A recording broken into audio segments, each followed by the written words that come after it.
Hello again, guys, and welcome back to another Big Al Devlin video here at the House of Devlin. And today is a video that is part of my Warhammer Age of Sigmar and 40k series that I have on here. I don't add too many videos on here because I'm a slow painter and stuff like that. But there is good news. First of all, my sister, she is intending. She's bought her first starter set a little while back, so a couple of days ago. So she's starting the 40k hobby with Plague Marines. So hopefully in the near future, and her boyfriend I think is starting Space Marines. So hopefully in the near future, one, that will inspire me to get my models done quicker, but two, we may even have some games on here for you to watch. But today's video is all about the major release that happened today, and that is of course the release of both Skaven and Flesh Eater Courts within the box of Carrion Empire, and of course their battle tomes that are related to it.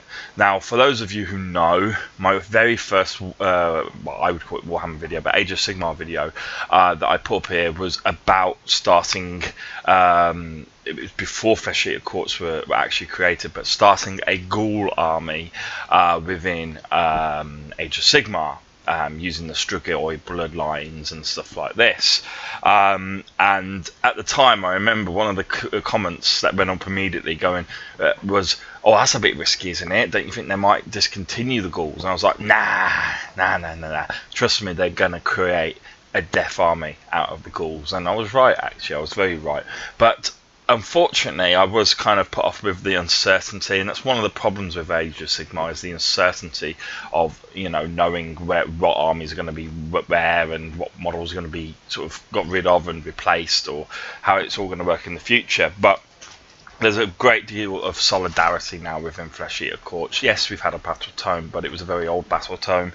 But now we've got a fully updated battle tome, and that is what is going to be the primary focus of this video. I will read to you, it'll be quite a long video, the rules, or give you a brief synopsis of the rules. I'll show you as best as I can on the camera. I don't unfortunately have a tripod with a, you know, sort of top set bird's eye view of it, but I can show you the basic of the rule, the basic aspects of the rules, go through them with you, give you my insights, and then on top of that, for those of you who actually enjoy the narrative also, I'll explain and read various parts of the book to you regards the narrative of the Flesh Eater Courts, because they've been, pun intended, fleshed out a hell of a lot. They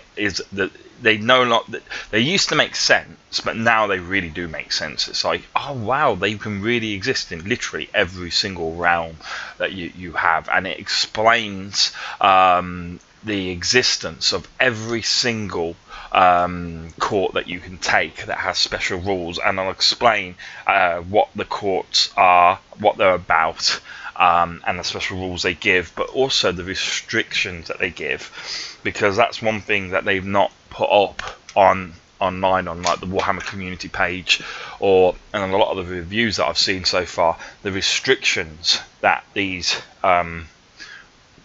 courts give you. You don't actually have to be part of a court. You can create your own court, and when you do that, you have other options available to you. So there's a great deal of flexibility in the book, and it's really exciting to see some of the armies that will be created out of it for what is essentially a free box army.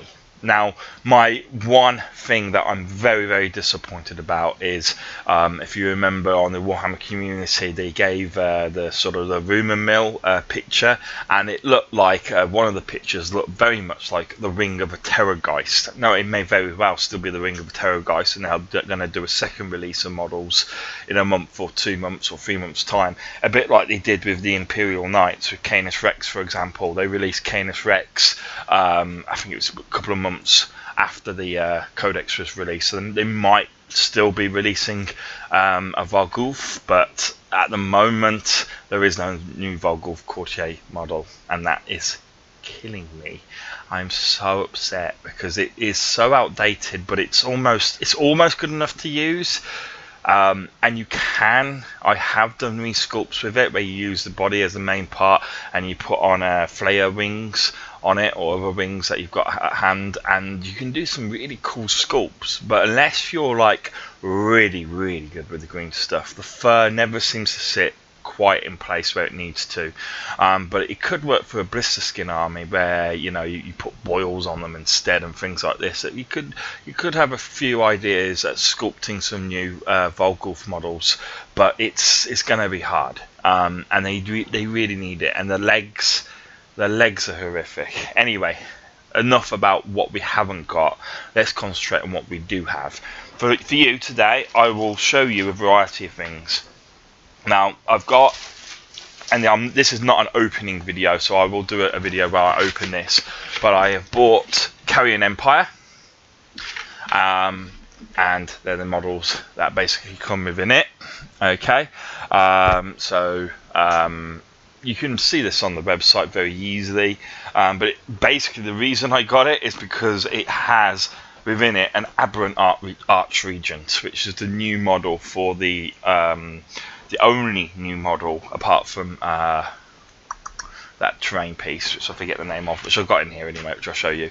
But it's the only new model that Flesh Eater Courts are gonna get. But I have bought this, and I will do an opening session at one point for you guys, just so you can see what's inside of it. I then bought the Flesh Eater Courts Charnel Throne, which is actually quite a small box. I'm surprised how small the box is, but that's what the model will look like when it's finished. And I do intend to try and create an army using an Arch Regent as my general, certainly at 2,000 points anyway, because I want to use this. This comes free. If you're a Flesh Eater Courts army, you get this for free. But the only real way of getting anything out of it, because it only has 1 inch radius for its sinister and inspiring presence special rules, so it's not going to affect the battlefield in any way whatsoever. But it also allows you to basically use summoning for free. And I'll go over the rules later at one point with you, but basically you get free summoning with that as long as you're on or 1 inch away from it.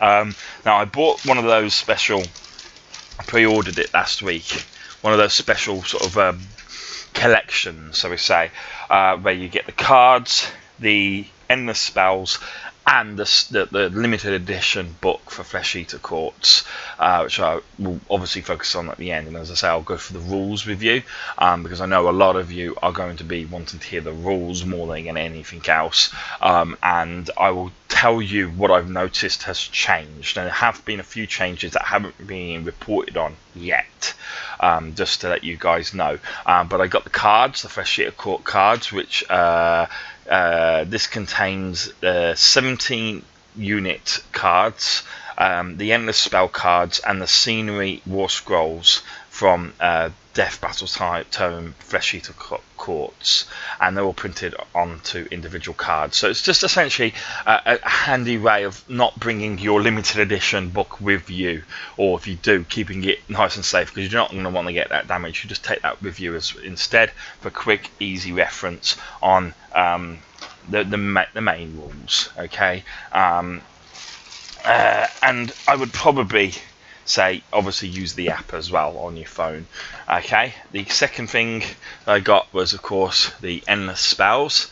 So you've got the Corpse Mare Stampede, which is the horses here. It's like a chariot coming out of the ground, or as a stampede of undead horses essentially, and there's 5 horses on this sort of oval base. You've got the Chalice of Usharon, and anyone who has played Vampire Counts Fantasy will know who Usharon is. He was the original Strigoi.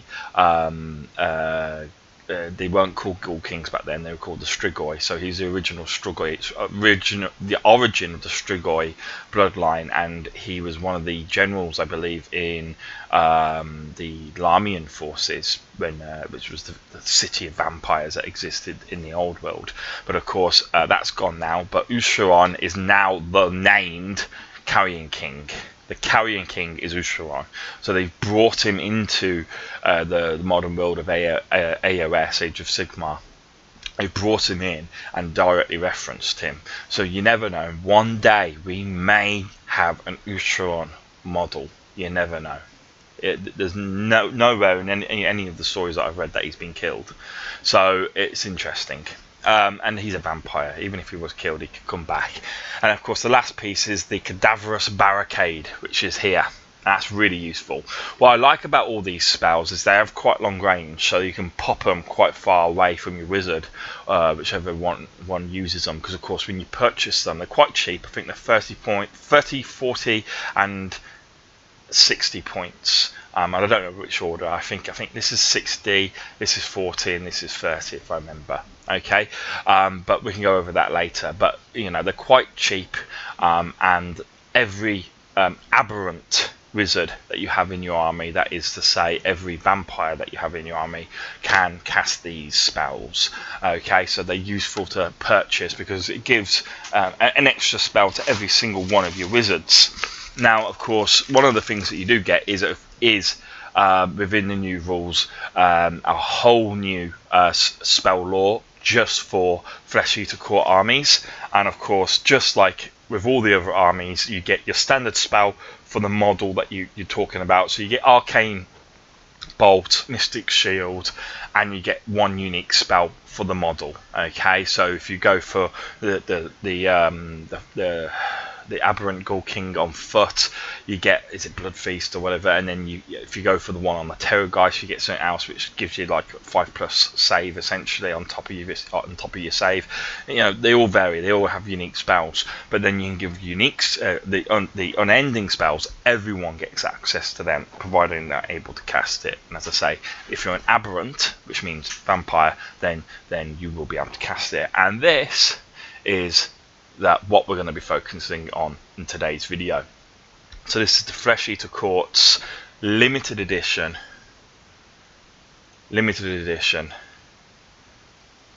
rulebook.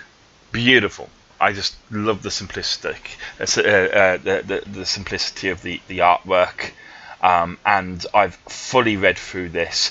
I've skim read some of the narrative, but I've read most of it in detail, so I know pretty much what's going on now, and the sort of extended narrative that didn't exist before, such as reaction to the Soul Wars and all the rest of it.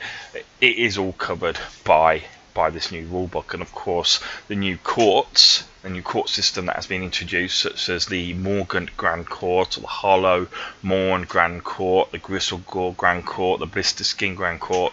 I think that's all of them. They have all been given rules, but they've also been given a background as to how they've come into play.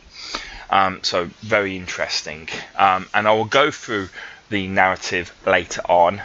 As I say, because I know some people don't want to do that. I know it's bad for me, because I'd rather you watch the entire video all the way through, obviously waiting to hear the rules at the end. But to be fair, I'm going to give you the rules now, and if that's all you hear for the rules, then at least give me a thumbs up on the video or something, because I'm giving you what you want to hear first. But if you like the narrative, I'll be at the end. But I've got number 47 out of 400. Is limited edition, and look at that for a beautiful inside cover. Okay, so what I promised you was that we would go straight to the rules section, and it comes with this handy kind of lace insert where you can keep your page. Okay, so basically, regards to the rules. Okay, most of this you'll be familiar with if you followed Warhammer community, if you've been following the build-up for Carrion Empire and the Flesh Eater Courts. A lot of it is either the same or just slightly changed, but there are some major changes, and we'll go through it just literally as we go through it, page by page, and I'll explain to you what you can and cannot do in case there's any confusion out there. Okay, so first of all, it starts off with allegiance abilities. So if you're a Flesh Eater Court army, you have access to certain set rules, just like every other army. Certain set rules that apply to your entire army, and you get them as blank. That's it. Some of these rules you lose when you choose to follow a certain court, if you choose to follow a certain court. So if you want to be a member of the Gristlegore court, because Gristlegore get royal Terrorgeists and royal zombie dragons as battle line choices, pretty good reason to choose them, right? Then if you choose to have them, and then they get additional rules as well, then you will lose some of these abilities but gain others to replace them. So you can either create your own court or have the flexibility of creating your own court and your own general and not be restricted to command traits and stuff like this, or you can restrict yourself, go for what you want, but open up a whole host of specialized forces. Essentially, that's what the courts do. They give you specialized forces. They have one force that basically makes it really good for ghoul-heavy armies. They have another army that is basically really good for the knights, okay, which is essentially like the horrors. Okay, and the flayers, but specifically the horrors more so, in my opinion, because the flayers are for the blister skin. They become battle line for blister skin, which is interesting. Or if your general just happens to be the courtier version of them, so they've opened up a lot of the units to battle line under different circumstances. It's very interesting, and as I say, then you got that other one that specialises in monsters. There's a lot of armies here. So if you want to go for ghouls, you go for this court. If you want to go for speed and flayers, you go for this court. If you go for this, if you want to have like an army of basically knights in shining armor, you want to do your Bretonnians again, but with where they think they're Bretonnians but they're not Bretonnians, then there is a Harrowmore, I think it's called the Harrowmore court. You go for that court, and then if you want to have a load of monsters, you go for the Gristlegore court. Okay, but we'll go over that in a minute. But first of all, we'll go over the rules that everyone has. Everyone has these rules, regardless of whether they go for a court or whether they don't specialise and just create their own court. Okay, first of all, everyone within a Flesh Eater Allegiance army gains Deathless Courtiers. Deathless Courtiers is the standard death rule that is uniform amongst all death armies that I'm aware of, where basically if you were to receive a wound or a mortal wound, so it does include mortal wounds, which is nice to know, to a friendly Flesh Eater Courts unit, that is wholly within either 12 inches of a friendly hero, within a friendly hero on a 6, that wound or mortal wound is negated. So it's a standard 12-inch bubble, but you have to be within that 12-inch bubble completely. So if you're going for the big units of 30-40 ghouls, you might struggle to get that save earlier on. It might be just towards the end game when you start to take casualties and you can't replace them quick enough that you'll suddenly start getting those saves, providing you've still got your heroes around. So the Deathless Courtiers rule makes you play this army, or any death army, in the traditional way death armies should be used. I've been playing death for now, is it 21 years? Back in the old days before Vampire Counts, the rule book for Vampire Counts wasn't even made. I remember when that was created, and that's when I started. I think it was 98 it was released, but I started, I think it was 97, so a year before the Vampire Count army was released as an army. Before that, it was just known as Undead, if I remember correctly, and there were rules in there for Nagash, and they had a model which made he look like a clown, literally the walking clown. These days his model's fantastic, but back then that model wasn't bad either, because it was just a sort of standard that everyone was used to back then, and it was seen a bit on the bad side, a bit on the ugly side, but his rules more than made up for it. Anyway, basically throughout the history of death and the sort of the armies of death that have existed, especially vampire counts, which is what this is referring to really. This is just a Strigoi bloodline of the vampire counts, and then you'll have Soulblight, which deals with the other bloodlines, such as the Lamian and the Von Carsteins, for example, and the Blood Knights.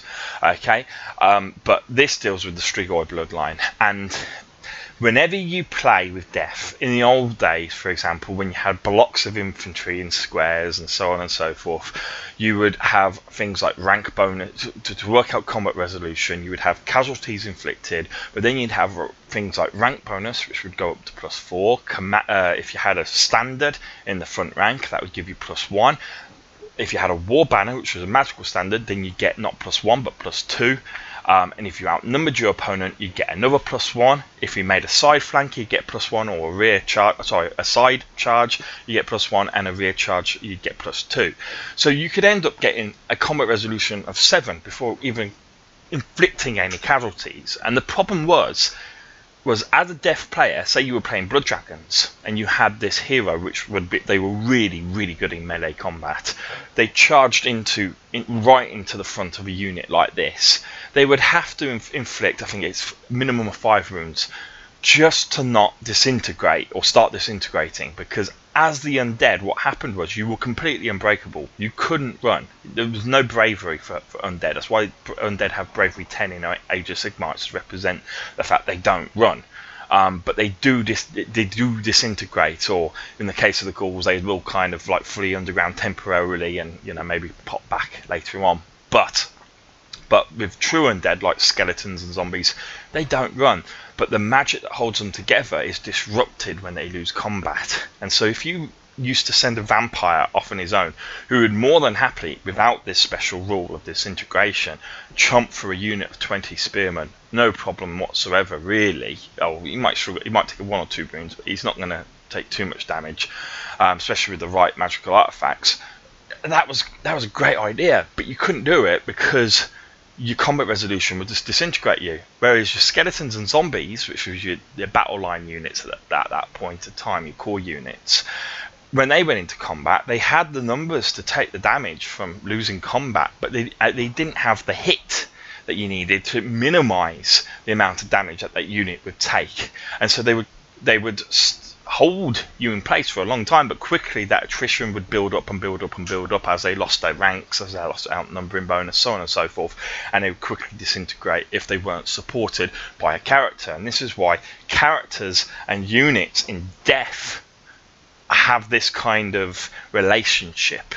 They've always had it, and the Deathless Courtiers special rule, or the equivalent with any of the death factions, is a sort of a hats off to the old way of playing undead. You have to try and keep your characters inside your units or close to your units, so that they mutually support one another.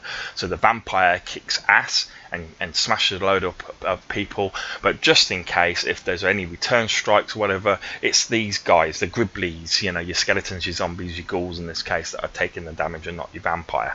Okay, so that's little hats off to the old way of playing undead.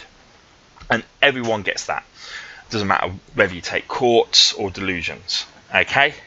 You then have a choice. You can either, the other rule that everyone gets is every hero essentially gains the command ability, the standard command abilities that are within the standard rulebook, such as Inspire and Presence and all that. But they also gain a unique command ability called Feeding Frenzy. Now, this used to be within the rules of Flesh Eater Courts, but it's been vastly improved, because this wasn't a command ability back then. It was just an ability, army-wide ability, and basically, if you destroyed a unit on a roll of, I think, of 6+, you could pole in and attack another unit for a second time, but you had to completely wipe out a unit to do it, and then roll a 6. It's really hard. You targeted either the hero or a small unit of bodyguards which are around him, hope that you kill him off, then hope that you get a 6 so that you can attack the hero before he gets to attack you back, or the bodyguards before they get to attack you back. It was useless. It had its times, but when it worked, it was great. But now they've made it very dependable. In fact, 100% dependable, because they made it a command ability. And basically, the way they've worded it, you can use this command ability after a friendly Flesh Eater Courts unit has fought in the combat phase for the first time and is wholly within 12 inches, remember, wholly within 12 inches of a friendly Flesh Eater Courts hero, or wholly within 18 inches of the general. Okay, so the general's a little bit better with this command ability. If you do so, that unit can immediately make a piling move and then attack with all of its melee weapons, not just one, all of them. Okay, all of its melee weapons it's armed with for a second time. You cannot pick the same unit to benefit from this ability more than once per phase. So basically, in the fight phase, when you attack with one of your units, if you want to have them attack again, bear in mind this could be a Terrorgeist or a Zombie Dragon or a unit of 40 ghouls that's been enhanced with magic so that they got a lot of extra attacks. You can immediately just use your command point, and there's no stopping it, there's no dispelling it. It's a command ability, it's not a spell. You just do it, and as long as you've got a hero nearby, that means that you fulfill the criteria required to use this command ability, bang, they attack again. Incredibly powerful command ability, and something you will be wanting to use. Now the choice then comes, do I have a Grand Court or do I use a Court of Delusion? If you go for one of the Grand Courts, you then move on a few pages to whichever Grand Court that you want. However, if you want to create your own court, you would use the Courts of Delusion special rule. And the Courts of Delusion special rule allows you to pick or roll, but everyone always picks normally, a delusion that affects your whole, it's a special rule that affects your entire army, allows you then to pick a command trait for whoever your general is, and allows you to pick your artifacts from two lists. There's two lists of artifacts in the rulebook, and the lists are and there's command traits. There's two lots of command traits also, which apply for if you're an aberrant, i.e. a vampire, or a courtier. Okay, so a Vargulf, courtier of the Flayers, or courtier of the Horrors, essentially, or a Cryptghast. Okay, so that's all that, and then you've got mount traits, but I'll get onto that later, and that applies to everyone. Okay, but these artifacts and the command traits are completely off limits to the other delusions, because you can only have one general, and you're forced to take a particular command trait that's unique to their Grand Court. Okay, the artifacts of power you will have access to, but only if you manage to get 2 or more magical items, because you're forced to take a specific magic item also. So, but if you have a war scroll, so you're entitled to a second magical item, you would choose your magical item from the artifacts of power. Okay, as the normal rules. Okay, and as I said before, mount traits and also spells are unaffected whether you go for Grand Courts or Delusions. Okay, so let's first of all talk, it's a little bit simpler, about the Courts of Delusions. Okay, these are the court. This is your own individual court. You can say it's come from whatever realm. You can create whatever background, whatever narrative that you want behind it, and then you pick the delusion that best represents your army. But you only have to pick it at the beginning of the battle. So these delusions can change, and it just represents basically the delusion comes from your general, well, it doesn't have to necessarily be your general, but the main aberrant who's in control of this army, whether he's the general or not. He's the one who's the most nuts out of the lot, and he's so nuts that he can make everyone else around them even nuttier than a fruitcake, basically. And there are certain references in the narrative actually that basically archregents, for example. Archregents are so insane that they can actually not only put delusions into the minds of ghouls and things like this, but they actually start putting delusions into the minds of normal men, elves, orcs, whatever, or all their new names, elves and orcs, whatever. They can actually start putting them into their head and start making them go nuts and start acting almost like ghouls, and that's how they kind of recruit. That's why they've got a strong summoning ability, as you'll see later in the rules, is because they have this influence to just be able to convert and recruit new troops, because they're just that insane. their insanity is literally like physical. You can feel it around them. Okay, so the delusions that you can pick if you do decide to create your own court are as follows. Crusading Army. This is where you add 1 to your run and charge rolls for all friendly units, or Flesh Eater Court units. Okay, that's actually a very, very good special rule to have. It adds dependability to your charge, and it makes you fast. Basically, it means that you're going to be covering the table a lot quicker, which is important for an army that has basically no missile units. The only missile unit that I know of in this army is the Terrorgeist, and it's only got a 10-inch range. So there are, and the Flayers, again, 10-inch range. Okay, so and it's based on bravery, so they're a little bit sort of, oh, do they work, do they not work, sort of thing. So Crusading Army is very useful for an army that's going to want to cover as much territory as possible in as little time as possible. The other delusion you can pick, the Royal Hunt. And by the way, just so you know, if you do go for a delusion base force, there is one command trait that you can give to your general that allows you to change your delusion as you during the battle, as long as your general is still alive. Now these delusions continue whether your general is alive or not. So the delusion you pick at the beginning of the battle, or if you change your delusion mid-battle, you will keep that delusion no matter what. You only have one delusion active at any one point in time, but you will keep that delusion active until the end of the game, whether your general is dead or not. But you cannot change delusions if your general with that command trait that can change delusions is dead before he uses the ability.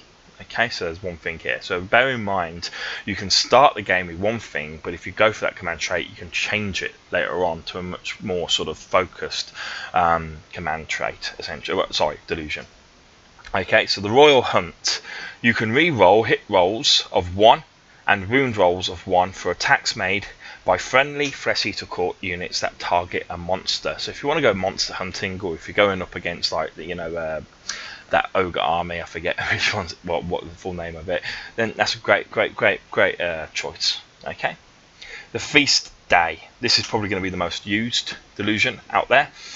Once per turn, you can use the Feeding Frenzy command ability without spending a command point.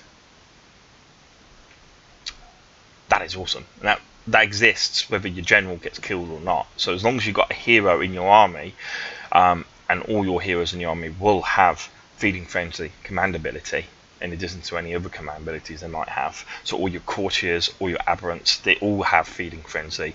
Then they can use it for free. Well, you get 1 command point a turn essentially to use to use Feeding Frenzy, and if you don't use it, then you lose the command point essentially. But that's a great ability, because Feeding Frenzy is so strong that be able to use it for free once a turn is fantastic. Okay, and assuming that you might be in combat by turn 2, well, you got quite a lot of combats where you can benefit from it. Okay. The next delusion is a Matter of Honor. You can re-roll hits of 1 for attacks made by friendly Flesh Eater Court units that target a hero. If the target is the general, you re-roll wound rolls of 1 as well. So if they're basically against all heroes, you're re-rolling hit rolls of 1, against a general, hit and wound rolls of 1. Okay, and that's quite cool. That's quite cool. That's like, going into a duel against the enemy's best of the best, and represents essentially what a knight, like a Bretonnian army would be like. The other one is, of course, the Grand Tournament. It's again very representative of what essentially Bretonnians would have been like. You can re-roll hits. Re-roll hit rolls of 1 for attacks made by friendly Flesh Eater heroes other than your general. So all your heroes, if you've got a hero heavy force, get to re-roll all their hit rolls of 1. Okay, and they're doing that because they're trying to impress the general. The general is there watching them, and they're like, "Look at me! Look how good I am!" Bang! And it's like the Grand Tournament sort of thing. So it's very, very narrative-wise, very good. But rule-wise, it's good. There's nothing wrong with it, but it depends how many heroes the enemy's got, right? Or whether you need to bring down the enemy general or whatever.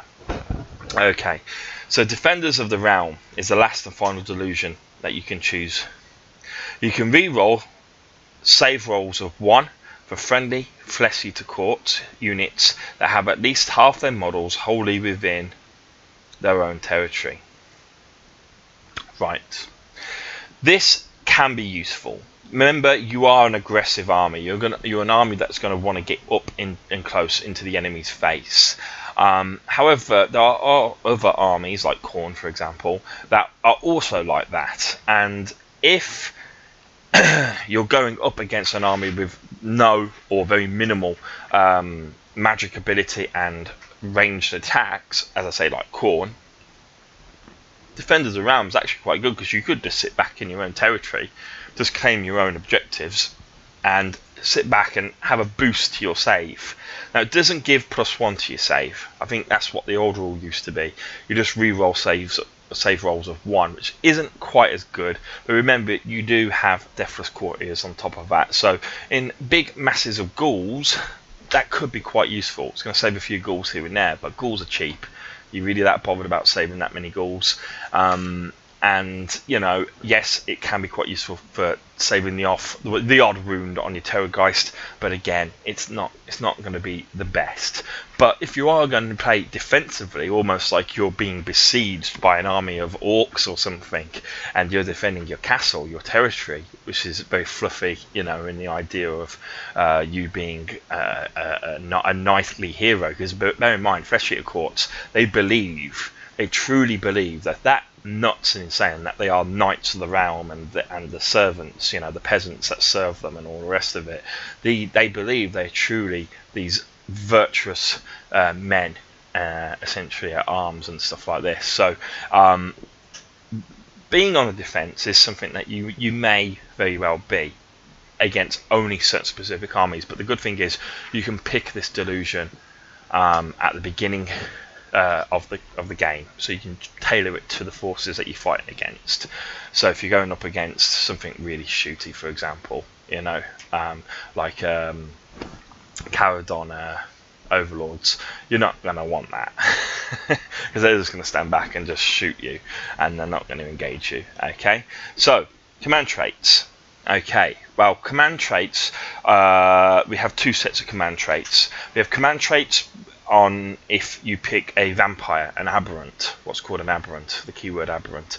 Okay, if you pick an aberrant as your general, you get a certain set of command traits. If you pick a courtier, such as a horror or Vargulf or anything like that, then again you get another set of command traits. And it is referenced in here that typically a aberrant would only normally give up his generalship. He's happy to take a back foot and just watch the battle or just get involved in the fighting, but he will only trust the command of his army normally to a Vargulf. He will trust it to, you know, other courtiers if they've proven themselves, but it's typically the Vargulfs who act as the generals for the aberrants. So it's nice.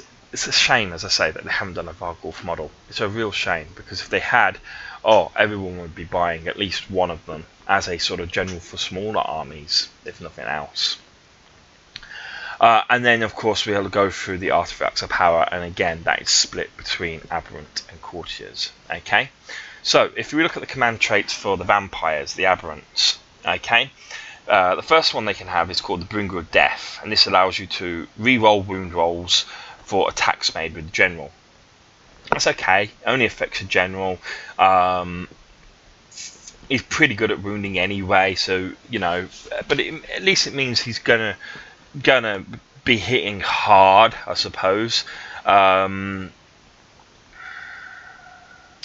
if you combine it with a Matter of Honor delusion, where you re-roll hit rolls of 1 against enemy heroes, then that could be a good combination, because then you're re-rolling a lot of your hits, you're re-rolling your wounds. Your vampire then all of a sudden becomes quite dangerous, but it's not the best magical artifact that you could get. Command trait that you could get. Okay, yeah, so these are the command traits. Sorry, I called it an artifact. It's a command trait. Okay, so the next command trait that you can have is the Frenzied Flesh Eater.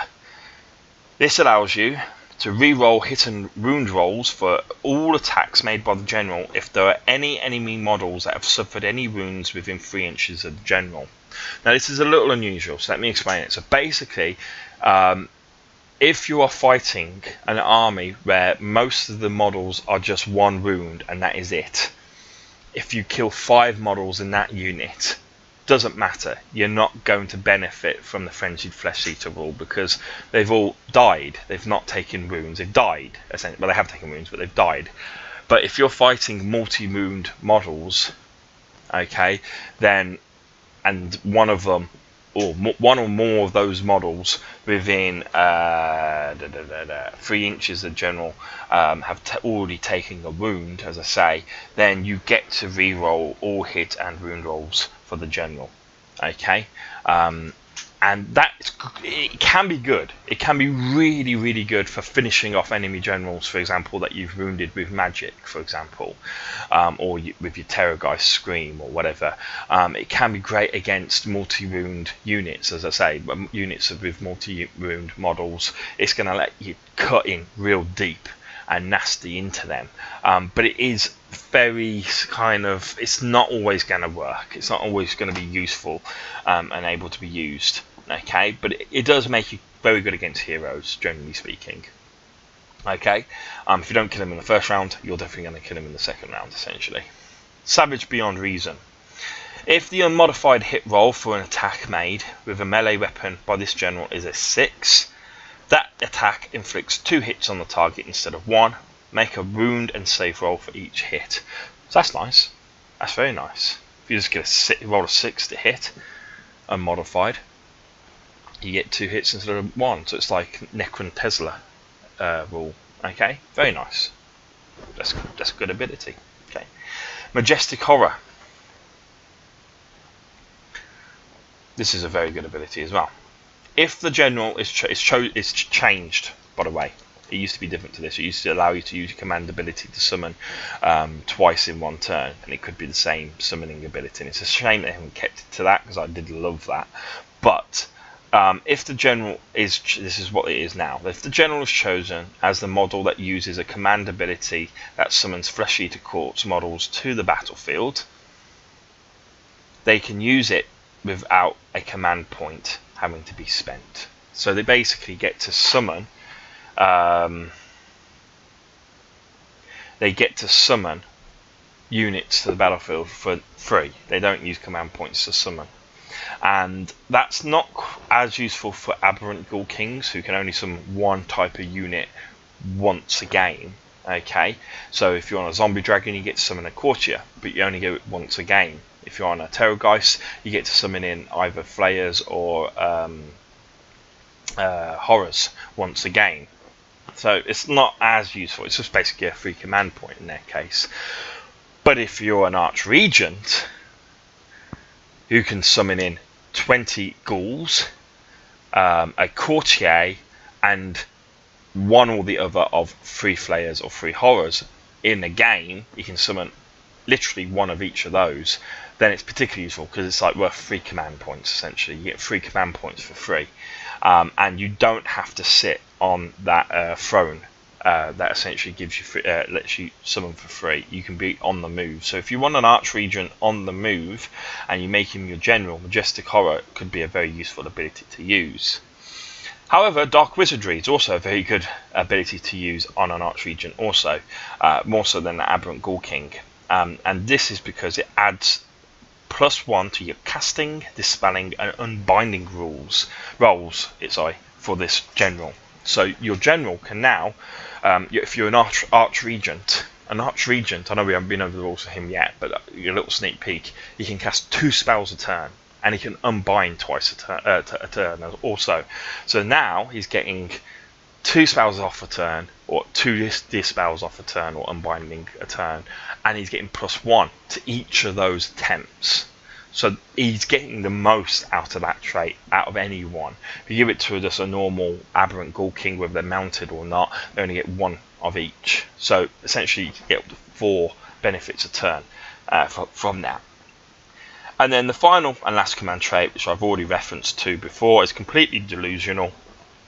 Once per battle, if your general has not been slain, you can pick a new delusion, and this replaces your original delusion that you chose for your army. So it's only once per battle. It's a shame you couldn't change it every turn almost, but it doesn't really matter.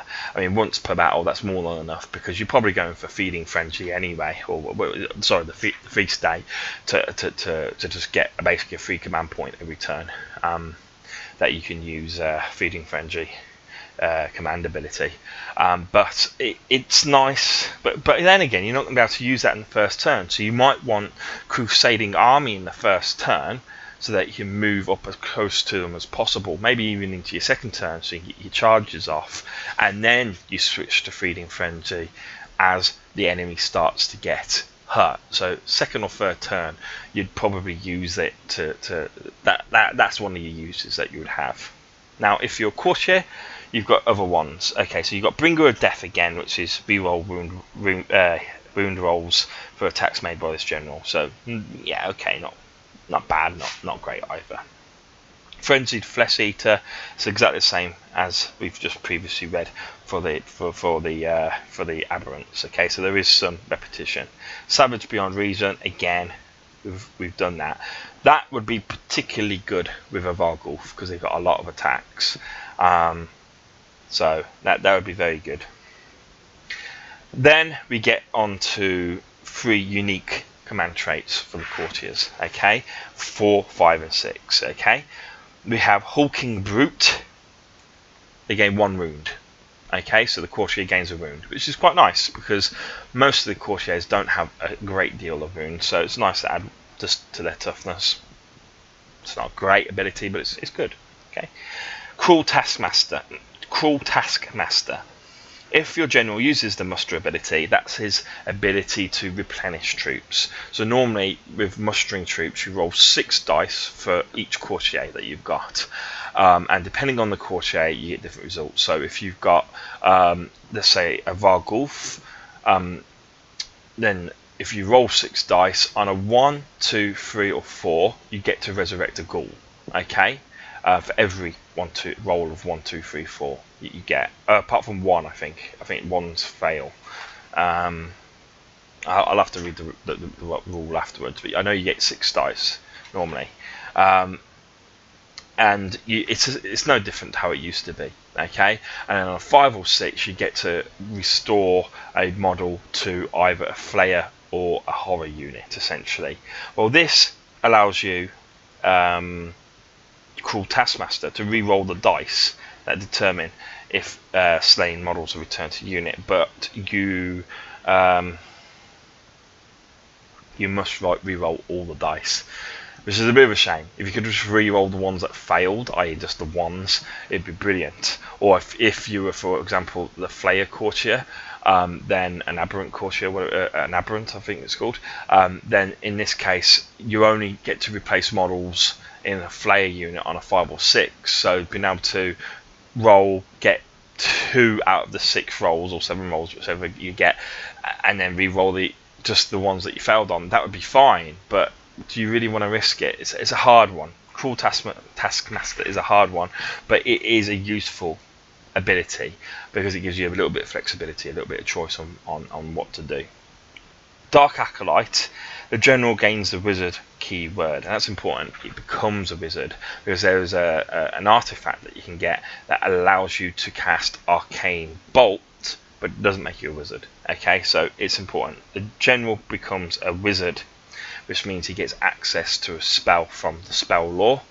It means he can unbind as well as cast spells. Okay, and it does say that here, and he can cast and unbind spells in the same way as an Aberrant Ghoul King from the Aberrant King War Scroll. So he will also gain the unique spell for the Aberrant Ghoul King as a result, which I think it's called Feeding Frenzy. Let me just check it up.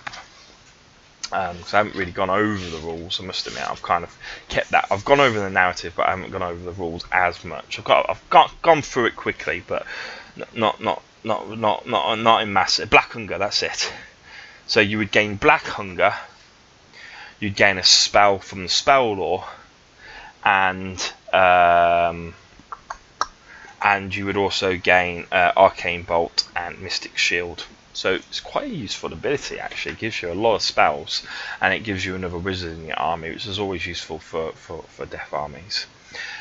Okay, so then we get on to your magical items, and again they're split into two. So you can either have magical items for your aberrants or magical items for your courtiers, and unlike the command abilities, there's complete variation. There's no repetition that I can see in here at all. Okay, so the aberrants, the first one they can choose are the Signet of the First Court. If the unmodified wound roll for an attack made by the bearer is a 6, add 1 to the damage inflicted by that attack. That's quite useful, as you do extra damage on a roll of a 6 to wound. Especially if you combine it actually with Bringer of Death command ability, you can re-roll wound rolls for attacks made by the general. You combine those two together and you get a lot more oomph for your money. Or you could combine it with a delusion. You can start to see the combinations now starting to come out, such as Matter of Honor, for example. No, that's for attacks. But if you were to go after the general, if you wanted to make him a general hunter, you could go for a Matter of Honor, and that way you're re-rolling hit rolls and wound rolls of 1 against the enemy general, and then you've got this. If you get a 6, you cause an extra damage. Personally, I'd probably just combine it with Bringer of Death and leave it there. Okay, but it's quite nice. It's quite nice in combination. In isolation, not like it's quite good, but it becomes better in combination. Okay, the Splinter Vein Brooch. Have I got my light on? Yes. I'm just gonna. There's my other light. It's getting a bit dark in here, guys. So if you just bear with me 1 second, I'm just gonna turn another light on for you. Well, for me, but it'll be good for you as well when it comes to when I show you parts of the book. Okay, like the artwork and that. Okay, so there we go. Got another light. That helps. Apologise for the technical issues. Why is that light not turning around? There we go. Cool. Okay, so we've done the Signet of the First Court. Now we've got Splinter Vein Brooch. With this, you just get to simply subtract 1 from the casting rolls for enemy wizards that are within 18 inches of the bearer. We've had that before. It's very useful. Nice big range on it, and it just makes it harder for the enemy to get spells off. Obviously, if they don't have wizards, it's a waste of an artifact. So again, when you're doing a sort of against all comers sort of armies, maybe you don't pick this one. Blood River Chalice. Once per battle, at the start of your hero phase, the bearer can use this artifact, and if they do so, can heal up to D6 wounds to the allocated to the bearer. So that's great on a Aberrant Ghoul King on a Terrorgeist. That's what you'd really want that on, because they heal D3 wounds anyway a turn, because they're royal blood. Okay, so and then they heal an extra d6 on top. It means you can heal up to potentially 9 wounds in a turn, but on average you're doing 5.5 wounds, so either 5 or 6 wounds healed in a turn when you use the Blood River Chalice, but you can only do it once in the game. Okay, quite useful, keeping a key model alive. The Grim Garland, I love this, and this ability, this is the same as it was before, if not a little bit better. I can't remember if it was -1 or -2 before, but I love this ability because this is great in combination with a Aberrant Ghoul King on a Terrorgeist, and when you've got a lot of flayers in your army, which require beating essentially the enemy's leadership or bravery to inflict mortal wounds on them with their screaming attacks. Okay, but the Grim Garland subtracts 2 from the bravery characteristic of any enemy whilst they are within 6 inches, or any enemy unit that are within 6 inches of the bearer. So it's normally just going to be 1 unit, but you might get lucky and clip 2 units at the same time, and that, if you have got flayers nearby, as I say, as well as your Terrorgeist, or maybe just a trio of Terrorgeists just literally barreling up the field, and they just focus their attacks all on that 1 unit or couple of units, you're going to cause mayhem with the Grim Garland. But you've got to get up close and personal, so be prepared for obviously a counter charge or for you to charge them, one of the two. Now this is great. I love this one, the dermal robe. The dermal robe is literally a skin suit, a suit made out of something else's skin, and probably a human being. Basically, they flayed a powerful sorcerer and wear their skin. Yeah, they eat the user, they flay the skin, eat the user, and then wear the skin as a suit. That's how it's described, basically, in its narrative, which is very grotesque. I love this. This is very much an adult book, and if you're looking forward to the release of Slaanesh, for example, or potentially a new Dark Eldar book and things like this, trust me, Games Workshop have not done this down for kids. This is really grotesque in part, especially some of the artwork, really horrible, grotesque, and potentially disturbing when you read what they do. So they're going back to the old school. They don't care. They don't mind being disgusting when they have to be. So as I say, you know, when it comes to the Dark Eldar, what are they called? My memory's. You got the Witch Corps, you got the Cabals, and then you've got the guys who torture you. I forget what they're called, but anyway, those guys, right? They're going to be horrific when they redo them, if they go anything along the lines of Flesh Eater Courts. But this dermal robe allows you to add 1 to casting, dispelling, and unbinding rolls for the bearer. Now that's fantastic, because again, you've got another combination. You've got the command trait, Dark Wizardry, that you can give to an aberrant, which gives +1 to casting, dispelling, and unbinding. Combine that with the dermal robe, +1 to casting, dispelling, and unbinding, and all of a sudden you're getting +2 to everything that you to do with magic. And if you combine it, I say, on an Archregent, okay, not only are you casting 2 spells a turn and potentially unbinding twice a turn, or dispelling an endless spell, for example, then you get +2 every single time you do that. You get +2 to your ability to do that. So the dermal robe in combination with Dark Wizardry is going to make a very, very potent wizard indeed, and he has a kick-ass profile when it comes to fighting as well. For a wizard, he has a kick-ass profile. You know, yes, he will get beaten up by some. So, yeah, by the hardened fighters out there, but he's no pushover by any means. Heart of the Gargant. Once per battle, at the start of the combat phase, the bearer can use this artifact. If you do so, you can reroll wound rolls for the bearer and their mount for the phase. So this is an artifact that is really going to be for someone who is mounted either on a Terrorgeist or a Zombie Dragon, and you get to just reroll wound rolls. That's it. Once a turn would be brilliant, but once a game you get to do that. Now that can really allow you to punch above your body weight. It's really good, okay? And you know, if you were, for example, if you were to reroll all wound rolls. If you were to combine Heart of the Gargant with either Bringer of Death, that allows you to re-roll all wound rolls for the general, or you would to Frenzied Flesh Eater, if there are wounded models nearby, you get to re-roll hit and wound rolls. That's useful. And Savage Beyond Reason is also a good combination with the Heart of the Gargant, because if you make a roll of 6 to hit, you get 2 hits. That means more potential wound rolls that you can be getting, and you get to re-roll those wound rolls. It's going to be, yeah, it's going to be nasty.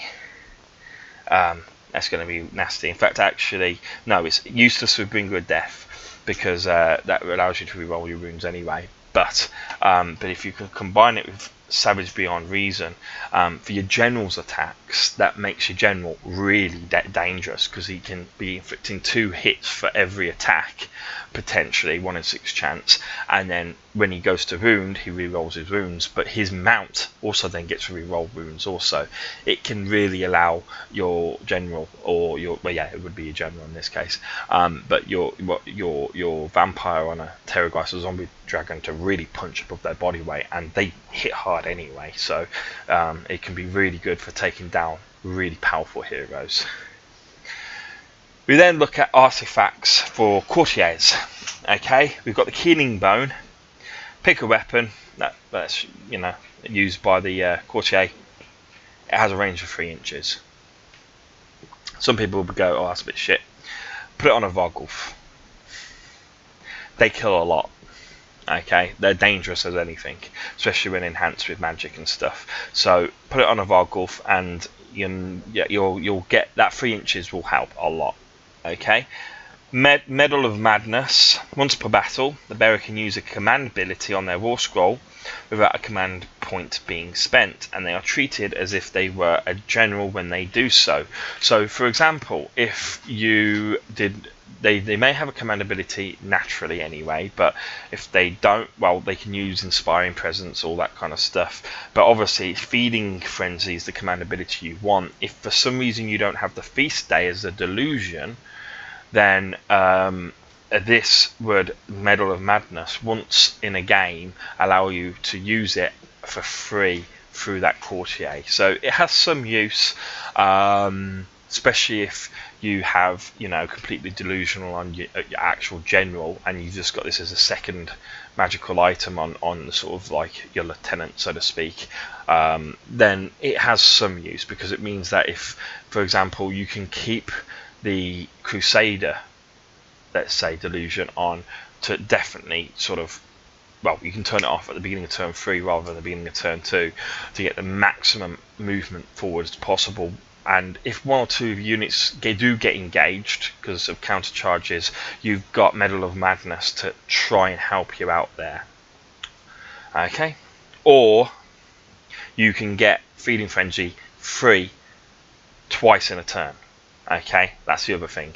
If you keep this courtier alive to the end game and you do have Feeding Frenzy on, you can actually combine the 2 and get 2 Feeding Frenzies off twice in 1 turn.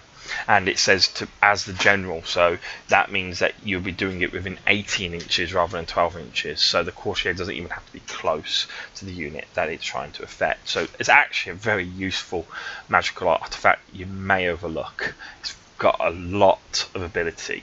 Okay, and as you know, if you've got 3 magical items, especially within your force, I definitely would give it a strong consideration. The Flayed Pennant. You can re-roll charge rolls for friendly Flesh Eater Courts units wholly within 12 inches of the bearer. That's brilliant. Now, it's not so good when you're using big blocks of ghouls of like 30, or even 20, but 30 definitely, or 40 ghouls, because fitting 30 to 40 ghouls around that character is going to be difficult unless you put the character in the middle of the unit. But if you put them in the side of the unit and try and sort of use 2 units to benefit from it, it's only going to be 1 unit benefiting from it. Whereas really, if you've got, like, say, 3 units of 10 ghouls and then the courtier in the middle of, let's say, the front unit, you might actually be able to get all 3 units up. Has its uses, and having 10 ghouls is not the best of things, but there is a about to say there is 1 Grand Court that actually benefits from having small units of 10 ghouls, but you can't use it unless, oh no, as a second artifact power, it would be quite useful for let me just check their name, the Mordants, I think they're called, yeah, the Morgant Grand Court, because they actually gain the ability of extra attacks when they're only got 10 ghouls in their unit rather than 20 ghouls, which is normally what you require. So the Flayed Pennant can be useful to send a lot of small units of ghouls, which may not be seen as dangerous by the enemy, but all of a sudden they're dishing out 3 attacks each, and you've just sent 30 ghouls in. That's 90 attacks that, you know, get to re-roll their charge rolls and make sure that they get in. So it is quite a useful ability, but it's, again, partially situational. Carrion Wand. This is the one that I mentioned earlier. In your hero phase, you can cast Arcane Bolt as if you're a wizard. If the bearer is a wizard already add 1 to the casting roll when they attempt to cast Arcane Bolt instead. So you could combine it with Dark Acolyte, make him a wizard, give him a load of spells, and then just give him a +1 to casting rolls of Arcane Bolt. Yes, you can do that.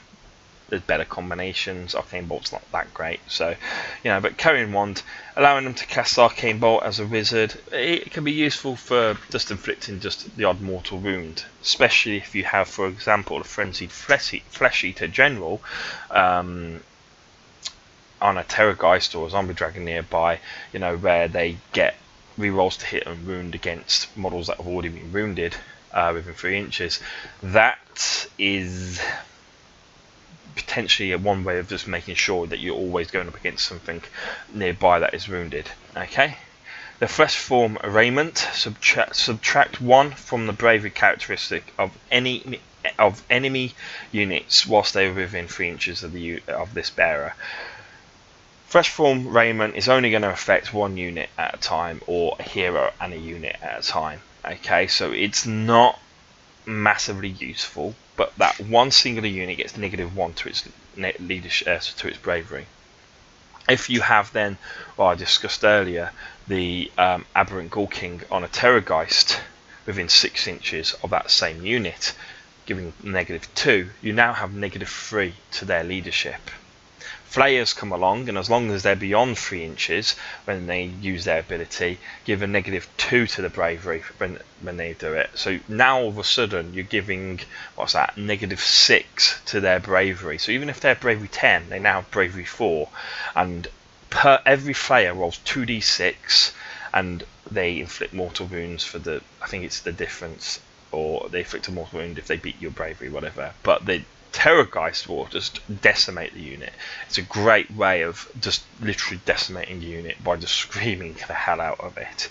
Okay, so it's a nice combination. Flesh Form Raiment on something that's going to be very up in the front lines, something like a Crypt Gas, for example, or something a little tougher like the Horror Courtier.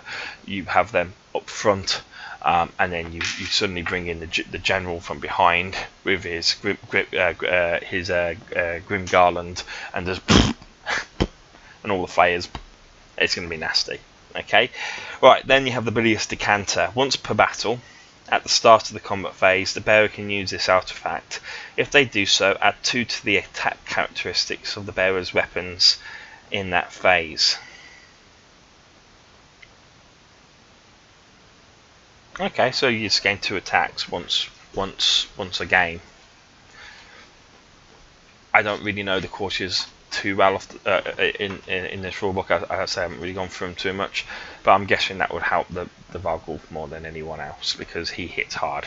Okay, and it affects every weapon you've got. So if you've got multiple weapons, everything gets +2 attacks. Okay, right, the spells. We're going to go through the spells first before mount traits, because mount traits are something fairly new, okay, in concept. So I will be going through the spell laws first, because everyone's aware that if you're a wizard in a single allegiance army, you get to choose magic from your spell law as well as your unique spell that you come with. You get to pick normally 1 spell unless it says otherwise. So the first spell that you could pick is Bone Storm. Casting value 5. Roll a dice for every enemy unit within 12 inches of the caster. On a 2+, the unit suffers a mortal wound. I've heard a lot of people go meh over that. I've heard a lot of people go woo over that. I'm kind of slightly in the middle, but my first reaction was, ooh, I like that. But I tell you why I really like it is if you're going up against a hero heavy, minimized unit sort of heavy army, depends what you're going up against, but if you're going up against at least a few heroes and a unit nearby, you've got 12 inches, okay, and they don't wholly have to be wholly within those 12 inches. It's just if you just clip them within those 12 inches, you roll a dice, and on a 2+, that's 5 times out of 6 you will inflict a mortal wound against your units. Now against cheap units it's not going to do that much, and those cheap units are going to really fill up a lot of that 12-inch gap. But against elite armies, small elite armies with lots of heroes, very expensive models, suffering a mortal wound on everything that's there, it adds up. It adds up, especially if you keep casting it every turn. It adds up, and it's a great way of kicking off your command trait if you've gone down the delusions of frenzied flesh eater. For example, you've definitely got wounded models within 3 inches of you most likely at this point, so you get to re-roll your hit and wound rolls, so very useful. Okay, now these spells, as I said earlier, but I'll just reiterate now, are available to the Grand Court as well as the Delusion Courts also, as are the mount traits. So I'm going to go over them first, next, and then I'll go over the Grand Delusions and what you lose but what you gain afterwards. Okay, the second spell is Spectral Host, casting value of 6, pick a friendly unit within 12 inches, they can fly until your next hero phase. If the unit could already fly until your next hero phase, they can run and still charge in the same turn. If you roll 10 or more on your casting roll, you can pick up to 3 friendly units to be affected by this spell instead of 1. So you can see how an Archregent who gets +2 to his casting spells now, on a roll of an 8, he can make 3 units in his army fly. That can be useful for big blocks of infantry to get them over, whatever, over enemy units, to attack units behind or whatever. But it's particularly useful when you've got Terrorgeists or Flayers in your force, because all of a sudden they can run and charge, and that makes them super quick. Okay, so Spectral Host is really useful on a wizard who can try and get that 10 up. Statistically, yeah, less than 1 in 2 chance, but not far off. Okay, Monstrous Vigor. This has a casting value of 5. Pick 1 friendly monster within 24 inches of the caster, and that is visible to you, so they have to be visible. Until your next hero phase, when you look up the monster damage table, that monster is treated as if it has suffered 0 runes. So let's say you've got a Terrorgeist, it's got 1 or 2 runes left, so it's lost a few of its claw attacks and stuff like that. It's starting to slow down. It can only move 6 inches instead of, I think it's 14 inches or whatever it is. Monstrous Vigor bumps it up. It doesn't give it its runes back, so it can still die quite easily, but it gives it its full attack profile back and its full movement value back. So really nice spell for casting value of 5. As I say, if you've got an Archregent who gets +2, you're getting it on a 3 on 2 dice, so you're almost guaranteed to get it. Miasmal Shroud, casting value of 5. So we're seeing so far Spectral Host, that's a casting value of 6, but everything else has been 5 so far. Okay, Miasmal Shroud is 5, casting value of 5. Pick an enemy unit within 18 inches that is visible to you or to the wizard, and roll 3 dice. So this is like the Soul Blight spell. If any of you played Soul Blight, you'd be aware of this. For every 5+ that you roll on those 3 dice, that unit suffers a mortal wound. However, if you roll a double on those 3 dice, any double, even a double 1, so you're not inflicting mortal wounds, but you're still getting a double, then you subtract 1 to hit rolls for that unit until the next hero phase, until your next hero phase, so it still affects them in their turn, as well as the upcoming combat phase. And if you roll a triple, you subtract 1 from the hit and wound rolls up until your next hero phase off them. So it's a useful spell. A lot of people get confused over it, but it's actually a really useful spell. I mean, getting a triple, not that common, right? But getting a double is quite easy, and subtracting 1 to hit rolls can really mess people up when they've got special abilities attached to those hit rolls, just like we've seen on an unmodified roll of a 6, for example, you know, you double your number of hits. You get 2 hits instead of 1. Under the Savage Beyond Reason rule, someone wants to cast this on you and get that on you, you lose it. So, useful spell, but maybe there's better. Let's see. The next one is called Deranged Transformation, and I love this spell, the concept behind it at least anyway. I love the concept behind this spell, and it will have its use particularly on flayers, okay, but also on horrors. That's really where it's going to have its uses. And also the Vargulf, I believe. I just want to check the number of runes that a Vargulf has, okay. It will also have use on an Aberrant Ghoul King, but they're not so scary by themselves. But a Vargulf has has 8 runes. It can't be used on a Vargulf, so it can be used on a Cryptghast Courtier. It can be used on a Crypt Haunter Courtier and a Crypt Infernal Courtier. Okay, so your standard courtiers basically, or units. Your Crypt Flayers and your Crypt Horrors. So your best use of this spell is on Crypt Flayers and Crypt Horrors. They have 4 wounds each. Okay, and the reason why I say this is because basically it's got a casting value of 6. If you successfully cast it, you pick one friendly unit with a wound characteristic of up to 6. So it doesn't include the Vargulf, unfortunately. If it did, you know, I'm glad the Vargulf has 8 wounds, but it's a shame it doesn't have up to 8. It'd be great then. That is wholly within 24 inches of the caster, so it's got a big range on it, and it's visible to them. You add the wound characteristic of that unit or that model to its move characteristic until the next hero phase. For example, if you were to cast it on Crypt Horrors, their move is normally 7 inches. They're pretty quick anyway, but they have 4 wounds, so now their move becomes 11 inches. If you cast it on Crypt Flayers, they have a standard move of 12 inches. They have 4 wounds, so their movement becomes 16 inches, and the same for obviously the courtiers associated with them. If you were to cast it on ghouls, does normal ghouls, they have a move of 6 inches as standard, only 1 wound though, so then they would gain a move of 7 inches. Not that great, but if you combine it, I suppose, with Crusading Delusion, yeah, you're going to move quickly across the battlefield. You know, it's just that extra inch might make a difference. And if you were to cast it on one of their courtiers, why you would want a Cryptghast Courtier running at the enemy full pelt? He wants to be hidden deeper within the Crypt Ghouls, but if you did, he would have a movement of 10, so he'd be nice and quick. But if we look at the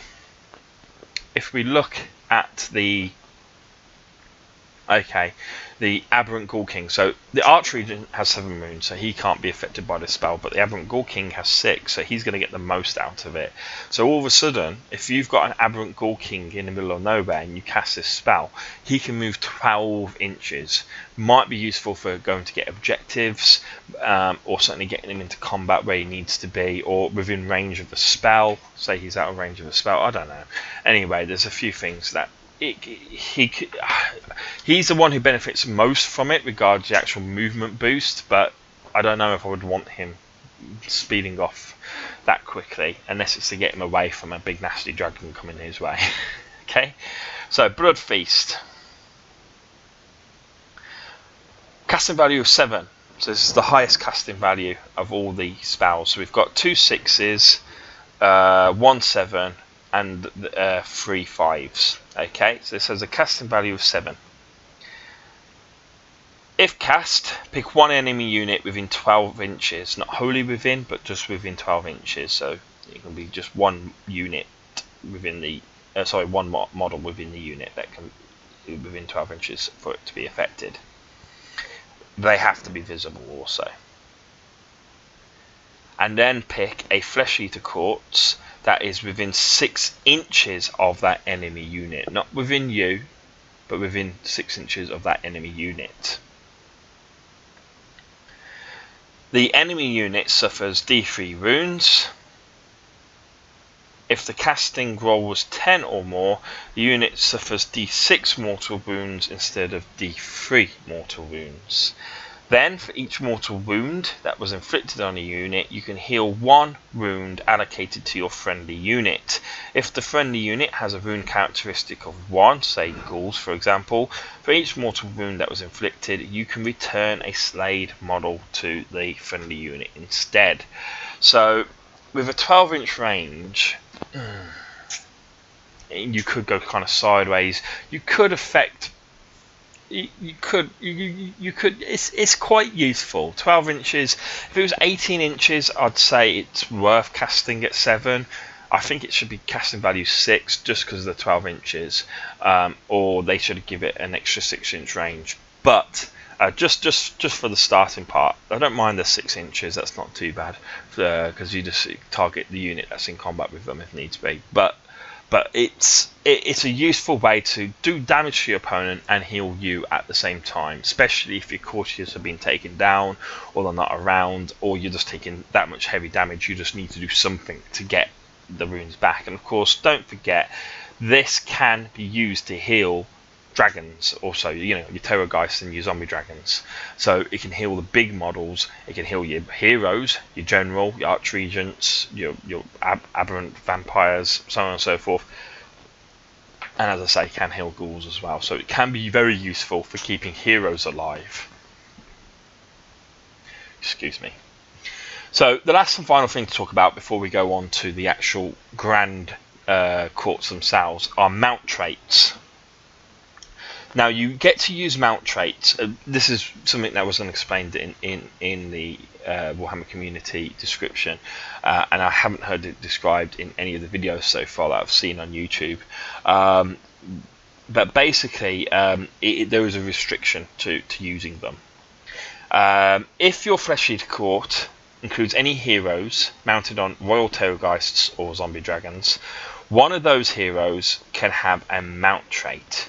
So basically, Flesh Eater Courts, if you didn't have any War Scrolls or anything like this, you were just playing a game, you had an Aberrant Ghoul King on a Terrorgeist or a Zombie Dragon, you would get 1 command point, 1 magical artifact, and a mount trait. Okay. However, and you pick whichever mount trait you want, and there's 2 lists. One's for Zombie Dragons, one's for Terrorgeists, and there's lots of repetition in between them, but I'll read them to you in a minute. But you can choose to have 1 extra hero to have a mount trait for each War Scroll battalion in your army.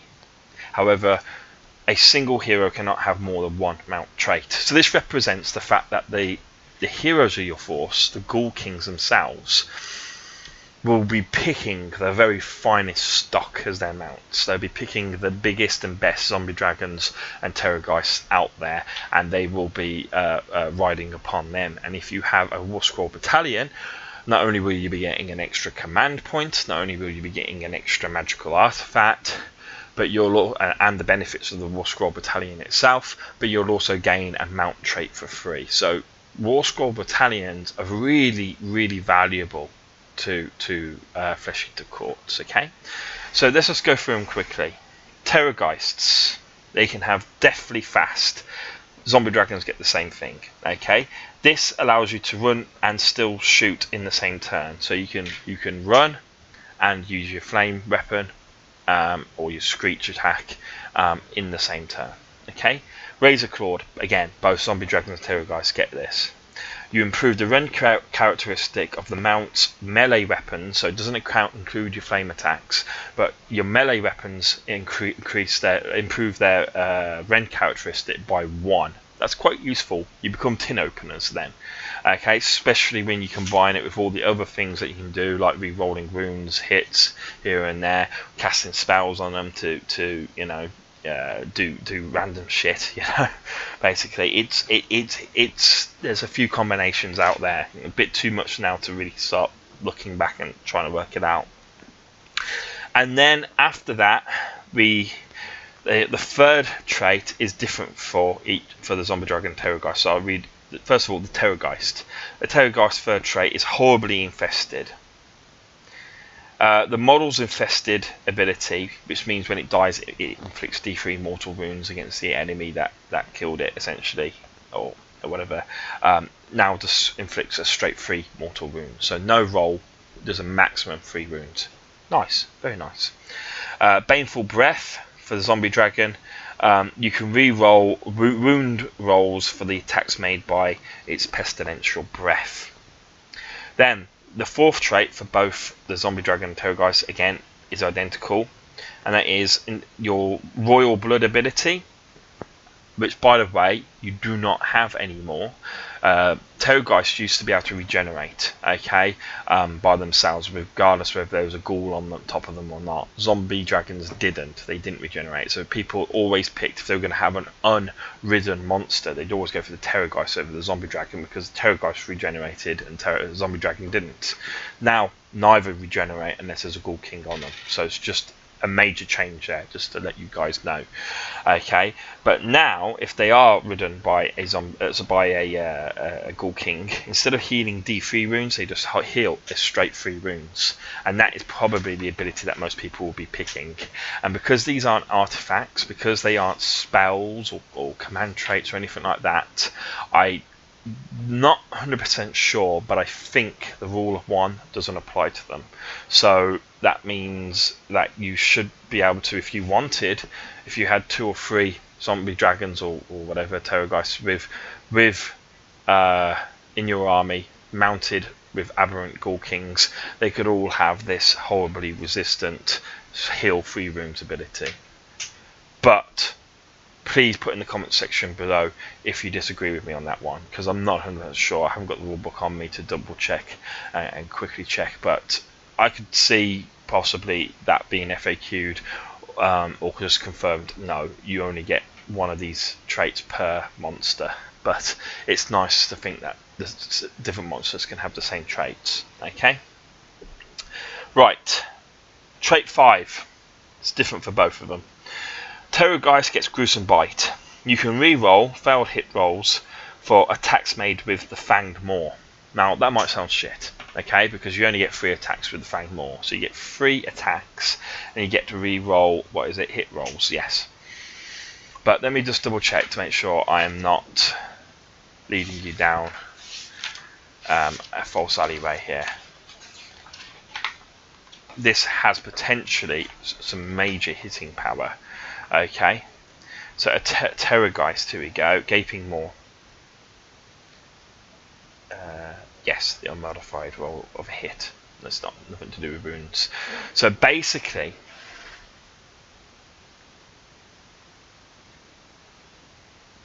by the way, the Royal Terrorgeist still does heal D3 runes. Like it did before, even if unridden, but it has to be within 6 inches of an aberrant, of a vampire. So it's still there, but it's not as good as it used to be, because it used to be able to fly off by its own and not worry, but now it has to be within 6 inches of a vampire. Well, you might as well put the vampire on it in that case. Okay, but what I wanted to say is the Gruesome Bite, it allows you to reroll failed hit rolls for attacks made with the Gaping Maw.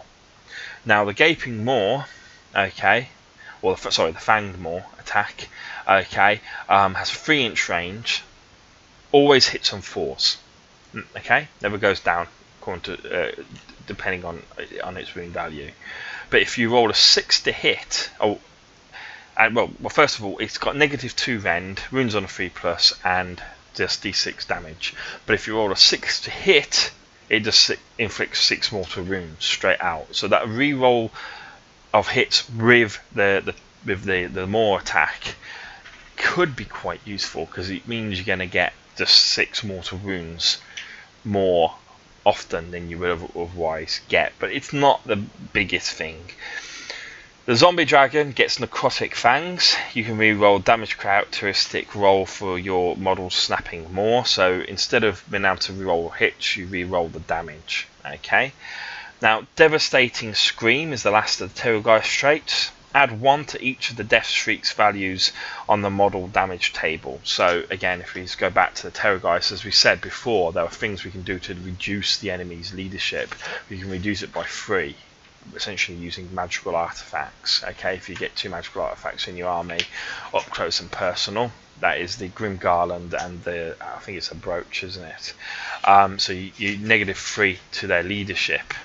Okay, and the Royal Terrorgeist, if he is getting essentially +1 to his, to each of the values on the table, okay, then let's see what that affects. So basically, he gets 2 attacks. That's amazing. Well, I didn't realise it did that. I just thought it reduced essentially their leadership by 1, or you add 1 to your roll. But it adds 1 to each of the Death Shriek values on the model's damage table. Oh, I don't know. On the damage table, yeah, no, the damage table's here. It's clearly labelled. Okay, so basically, Death Shriek. What happens is roll a dice, add the damage value to the dice that roll that you make, compare it to the bravery, and the difference between the bravery and the roll is inflicted as mortal wounds. So if you rolled a 4, and normally the best you can get is +6, you get a 10. Then against something with leads at 7, you would inflict 3 mortal wounds. But getting +1 to that makes it a little bit easier. Plus you're getting +7, so it means that you're a bit more likely to inflict damage, especially if, as I say, you combine it with the Grim Garland and the other approach. If you're getting -3 to the leadership, it essentially increases your damage by 3. You essentially are getting almost a roll of 10 straight out. So you can even affect bravery 10 models with that and the 2 artifacts. I mean, you're really focusing on it, but you essentially just roll a d6, and that's how many mortal wounds a bravery 10 unit or model will take. So it does become a hero killer at that point, at range, 10-inch range. Okay, whereas the Zombie Dragon gets what we've seen previewed by the community page, which is Death from the Skies. Basically, instead of setting up, you keep your model in deep strike, you bring it down on your first movement phase, and it has to be more than 9 inches away from any enemy unit, but that's it. So nice, useful. You then got the Charnel Throne, which I've already shown you as a model, but that's what it looks like there. I've got it as a box, as I've just described. First of all, it has Ghoulish Landmark, which basically combines Inspiring and Sinister together. It has a 1-inch range, so if you're within 1 inch of it, if you're a Flesh Eater, you get +1 bravery. If you're anything but Flesh Eater, you get -1 bravery. It would be nice to be able to combine that with the Terrorgeist, right? And have an 18-inch bubble around it or something. But that would be a bit too powerful, maybe. But its main ability is Ruler of all he surveys. And bear in mind, you get this for free, so you can't really complain if it's shit or good or whatever. You get it for free. It's part of the army. Okay? If an Archregent is within 1 inch of this feature, it can use its Summon Imperial Guard command ability without using a command point. If an Aberrant Ghoul King is again within 1 inch of this terrain feature, it can use its Summon Men at Arms command ability without a command point being spent. Now, the important thing to note about that is it does not include Aberrant Ghoul King mounted on Terrorgeist, so you cannot use this or Zombie Dragons. You cannot use this in conjunction with mounted Aberrant Ghoul Kings. It will have no benefit to you. You have to be on foot.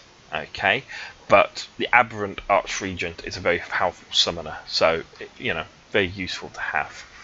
Right, so we've been over the general rules of how to create your own court, picking command trait. Well, first of all, delusion, a command trait, then artifacts, mount traits, and your spells. Okay, if you don't want to go down that line, you just want to pick one of the Grand Courts, you can. The Grand Courts keep the Deathless Courtier special rule, so you still get that 6+ invulnerable save essentially. They keep the command ability, Feeding Frenzy, but they cannot, I repeat, they cannot choose their command traits, they cannot choose their first artifact of power, they have to take a mandatory one, which is unique to their court, and any additional artifacts of power that they get from having war scrolls can be then chosen from the artifacts of power, and must be, because you know they're the only place to pick them. They still get access to spells as normal, and they still get access to mount traits as normal. Okay, but they get a whole host of other things to make up for the fact that they are very restricted in the way that they play. So first of all, because you lose a delusion, every single court gains an ability, which is essentially a delusion, but they also gain a unique command ability. Bear in mind, this command ability will apply to all of your heroes. It will not just apply to your general, unless it says otherwise. So everyone in your army that's a hero will gain this command ability, which is nice. Then they have a very specific command trait, so you can't choose your command trait. Your general has to have what it's told it has to have, and it has to and your first artifact, as I say, has to be the artifact that they tell you it needs to be. So let's first of all start with the Morgaunt Grand Court. The Morgaunt Grand Court is a court that is very good for ghouls. So if you like ghouls and you like lots of them, this is probably going to be the court for you. They have the ability, or the delusion, okay, of bloody loyalty. Okay, you can re-roll hits of 1 for any friendly Morgaunt courtier units that are within 12 inches of any Morgaunt serf unit. So that's to say that if you have a courtier, doesn't matter what type of courtier, it could be a flayer, a horror courtier, or a ghoul courtier, cryptghast. Okay, if it's within 12 inches, or all of our ghouls, if it's within 12 inches of a serf unit, it gets to re-roll all failed rolls of all hit rolls of 1. Okay. In addition, however, whilst they're friendly serf units are within 12 inches of any courtier, any friendly courtier, its boundless ferocity ability, which is what allows it to have +1 attack when it's 20 models or above, activates as if the serfs have 10 or more models instead. So basically, you reduce, as long as you're within 12 inches of a courtier, and it's not wholly, you have to be wholly within. Okay, so this unit has to be wholly within 12 inches of the courtier.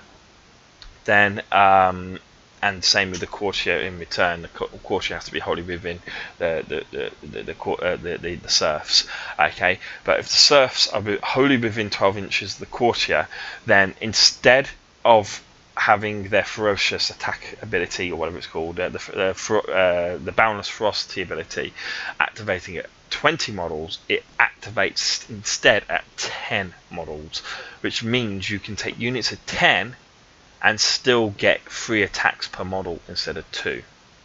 Or you can take units of 20, and providing you surround them or put inside the unit, like, you know, cheap courtiers, then those units probably will be wholly within 12 inches if you stick the Ghoul-Ghast or whatever in the middle, or Varghulf in the middle, or whatever. Then what you will get is essentially then at that point the enemy having to whittle you down to 9 models from 20 to stop you getting your bonus attacks. And the thing is, you're regenerating those casualties because you've got a courtier nearby. So it's a really good ability to have. It's really useful, but it opens up the idea of having min-sized units of ghouls, which gives you then either the ability to field lots of different units of ghouls or other models in your army, such as Terrorgeists and stuff like that, because you'll be saving points. You won't be spending them so much, or you'll be able to spend them on war scrolls, for example. Points are useful. The command ability that everyone gets, which is nice, again a unique command ability. You can use this command ability when a friendly serf unit is destroyed. If you do so, roll a dice. On a 4+, a new identical unit to the one that was destroyed is added to your army. So its original setup, okay, is added to your army and is set up within 6 inches of the edge of the battlefield and more than 9 inches from any enemy models. So if, let's say, you have a unit of 10 ghouls, it gets wiped. Okay, you use this command ability, and on a 4-up, you get that unit of 10 ghouls back, and you just have to bring it on from one of the flanks or from behind the enemy, which is always a nice thing to do. You can start surrounding them. Or if you have a unit of 40 ghouls, okay, and this is where it becomes particularly dangerous. Okay, yes, you've only got a 1 in 2 chance of getting those 40 ghouls back, but if you get them back, you're getting 40 ghouls back, and they've had to work damn hard to kill those ghouls, because even though they die quickly, as long as they're supported by courtiers, they're not so easy to kill.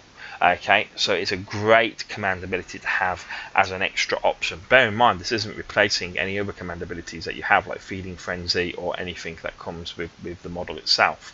So this is very useful to have across every single hero that you have. Okay, and because it's over every single hero, it will also be on just your standard courtiers, which is useful. Okay, command trait. Okay, so your general has to have this, which is a shame. He's got no choice, has to have this. You can re-roll hit rolls of 1 for this general whilst he's within 12 inches of a surf unit. Okay, so he gets 3 rolls to hit to 1. It's not bad, but it means that he's going to have to really kind of seek out combat to get use out of it. And not every general wants to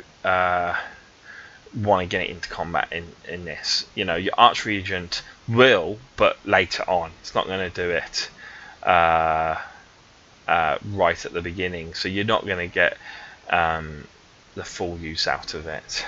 Okay, and your artifact of power is called the Decrepit Coronet, which is essentially a crown. You basically do not take battle shock tests for any of your Morgant units, which is basically everyone, whilst they are wholly within 12 inches of the bearer, or 18 inches if the bearer is your general. So if your general has this, it has an 18-inch bubble where all the units in there don't have to take battle shock tests, and so having units of 10 ghouls, you see the use now. They're going to be taking casualties, but they're not going to run away. Okay, or you could have 20 units of 20, 30, or even 40 ghouls, but you're going to struggle again to fit them in. But units of 20 is possible. 3 units of 20 around the general, not running, not going anywhere, and both of them are bouncing off one another. Their special ability of that bloody loyalty, very nice combination. Then you've got the Hollow Mourn Ground Court. So this is a different court. This is for your knights. Okay, these guys believe themselves to be knights of the realm. These are essentially the Bretonnians of Age of Sigmar, and they believe that there are artifacts hidden around their realm that were taken by the enemy from them. In fact, one thing to say: all these Grand Courts do originally come from human empires that existed at one point in time, but were driven insane through typically chaos during the Age of Chaos, when they invaded and were basically wiped out. And these are the remnants and the survivors that had to, eat their own people to stay alive. For example, the Hollow Mourn Grand Court, the knights, they were knights in shining armor. They were basically Bretonnians. First of all, started eating the peasants because, well, they're only peasants when they started to run out of food in their war against chaos. But then eventually they had to eat their horses, and that's what drove them nuts. Not eating people, but eating their horses drove them nuts, because this was a knight who had a horse. Because they've had to eat their horse? No, this cannot do. And so you can see that the madness that exists within these courts and how it develops. It's great narrative behind it. I absolutely love it. I love it, love it, love it. So it's great to see a really strong narrative behind each of these courts. And I love how the Hollow Mourns actually go nuts because they ate their horses and not their peasants. Typical Bretonnian arrogance in that sense, okay? And they act like Bretonnians, okay? So these guys believe they're knights and they act like knights. So they want to charge and they want to hit you with their big units, who see themselves as knights. That's your horrors and your flayers, essentially. Okay, so their abilities, so that their delusion is Shattering Charge. You can re-roll wound rolls of 1 for attacks made with melee weapons by friendly courtier units and knight units that have made a charge move in the same turn. So if you charge with any of your courtiers or any of your knight units, which, as I say, let me just double check, but it is flayers and horrors only, I believe that counts as knights. Okay, let's have a look. So serfs are crypt ghouls, as you'd expect. and knights, yes, are flayers and horrors. I'm not sure if it was just horrors, but no, it's both. Okay, so both flayers and horrors benefit from this. The command ability that you get, you can use this command ability. It's called Ravenous Crusaders. You can use this at the start of your hero phase. If you do so, pick one friendly unit within 9 inches of a friendly hero, or wholly within 18 inches of your general.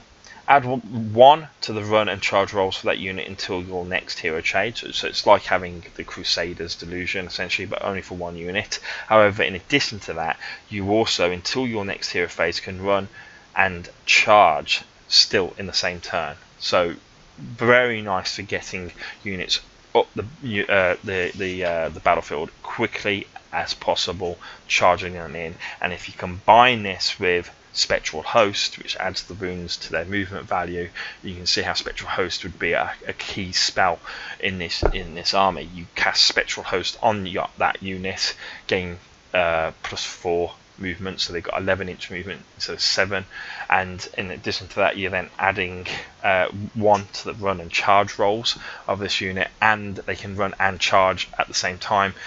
It makes them very quick and makes them very good at hitting hard, fast and hard, and you would typically cast this on a very big unit of horrors or flayers. Okay, command trait. Bear in mind this takes over your choice of command trait, so you have to have this, and it's called Grave Robber. Bear in mind I told you the Hollow Morn, they're all about finding the artifacts that have been hidden away from them, and basically if they see every single magical artifact as being something that their old empire used to possess. So they add +1 to their attack. The person with the command trait, it will be your general, adds +1 to the attack characteristic and damage characteristic of their melee weapons, whilst the general is within 3 inches of enemy heroes with an artifact of power. So if you go up against someone with a magical item, you get +1 attack and +1 damage to all of your attacks. All of your melee weapons, all your melee attacks gets +1 attack, +1 damage, just because basically you're jealous that they have a magical artifact. I love it. And the artifact of power that you have to have is, after this, it's called the Corpse Fane Gauntlet. After this model has made a charge, you pick one enemy unit that is within 1 inches of the model and roll a dice. On a 2+, they suffer D3 mortal wounds. It's an easy way of just inflicting several mortal wounds. Quite nice, and as I say, could be pretty useful. Oh no, you can't take it. It's a command trait. I'm about to say it was Savage Beyond Reason, but we don't have that. See, that's where it would have been nice to combine things, but we can't combine those things. Okay. Blister Skin Grand Court, one of the strongest courts in my opinion, with regards to their rules. Now this I love. This is a, believe it or not, even though they're vampires and undead, this is a faction or course of Strigoi vampires essentially, that worship the sun. Vampires that worship the sun, and ghouls that worship the sun, and they're painted with like blisters all over them, burn marks all over them, so on and so forth. But they worship the sun because originally the empire that they came from, the people who created these sort of almost like step pyramids and ziggurats and stuff, they were wiped out by chaos quite quickly, and the aberrants or the Strigoi vampires then came to them and gave them a new lease of life, so to speak. And this is the same in all the stories. These empires have fallen, but then the aberrants have come along and given them strength again by turning them into a flesh eater court. So they prey essentially on the weak, the aberrants, and make their empires out of fallen empires. Okay, but this is an empire that once worshipped the sun and still does. Their ability, or their delusion, okay, is called Blistering Speed. Add 2 inches to the move characteristic of all your units. Every single unit: Terrorgeist, Zombie Dragon, Aberrant, Ghoul King, Archregent, Ghouls, Flayers, Horrors, Varghulfs, everything gets +2 inches to its movement. Ooh, that's good. That's a really good ability in any army. Even armies that are arranged armies, mobility is important. So getting +2 to your move characteristic is seriously good, especially in an army that does want to get into close combat. It's seriously good. Command ability. So everyone gains the Lords of the Burning Skies ability. You can use this command ability at the start of your movement phase. If you do so, pick one friendly unit that can fly and which is wholly within 12 inches of a hero, or 18 inches of your general, if it's your general using the command ability. Okay. Remove this unit from the battlefield and then set up anywhere on the battlefield as long as it's 9 inches away from the enemy. This is a fantastic command ability because, first of all, what it allows you to do is form a very powerful alpha attack. You've got Terrorgeists or zombie dragons, and you don't want to give them the mount trait Terror from the Skies, or you do have zombie dragons with Terror from the Skies, and you've also got Terrorgeists and you want them up there as well, or you want something to help them out, or say they do FAQ it and you can only do it once. You can only have one trait, which is Terror from the Skies, which allows you to essentially deep strike in. Doesn't matter, you've got command abilities and every hero has it, so you can send everything that flies at your enemy and put them 9 inches away within the first turn. Where it becomes even more useful, in my opinion, is the last few turns, the last turn especially, if for claiming objectives, if moving your flayers, which are flyers as well, or your Terrorgeists or your zombie dragons if they're still around, just moving them towards an objective, onto an objective, that has incredible value. Very powerful command ability if used correctly. Now your command trait is called Hellish Orator, and this command trait I would pick anyway. I would like the Feeding Frenzy one because I think it's cool, but this is almost as good. Okay, if your general is on, and it's a bit more versatile, if the general is on the battlefield at the start of your hero phase, roll a dice on a 4+, you gain a command point. Now Feeding Frenzy, or whatever it is, Feeding Ferocity or whatever, that delusion allows you to use Feeding Frenzy for free once a turn. So it's like gaining a command trait, but it only works when you're in combat. Until you're in combat, you don't get any benefits, but you get this benefit from turn 1. Every turn, roll a 4+, you get a command point, and so it kind of averages itself out and becomes as good as Feeding Frenzy. But you don't have to use that command point on Feeding Frenzy. You can use it on something like, for example, Lords of the Burning Skies. You can use it on any command ability you want. It doesn't matter. Okay, your artifact that you have to have is called the Eye of Hish. Subtract 1 from hit rolls for attacks made with missile weapons that target a friendly blister skin unit that is totally within 6 inches of the bearer, and of course the bearer himself also. Brilliant. So this is, in some ways it's not that great, but it's, if you've got your enemy general and if you've got your general and he's an Arch Regent sitting on top of that Throne of Skulls or whatever that you get, so he's using his command points for free to summon every turn.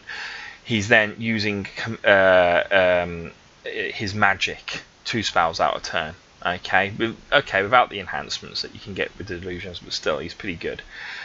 If you then have this on him, if you try to shoot at him, you get a -1 to hit him, and because he's probably behind friendly units, because he's at the back of the battlefield, you're going to get -2 to hit him, and probably anyone else nearby if he's got a bodyguard. So very useful way of protecting your general and keeping him away until you need him, throwing him into combat only at the end. Very nice. Oh, and he doesn't have to be your general, bear in mind. Artifacts of power don't have to go to a general, they can go to anyone. Okay, so Gristlegore Grand Court. This is the one that most of you will be excited about, because Gristlegore, it doesn't actually say it in the description, but when you go to the back of the book, so here is a description of the court.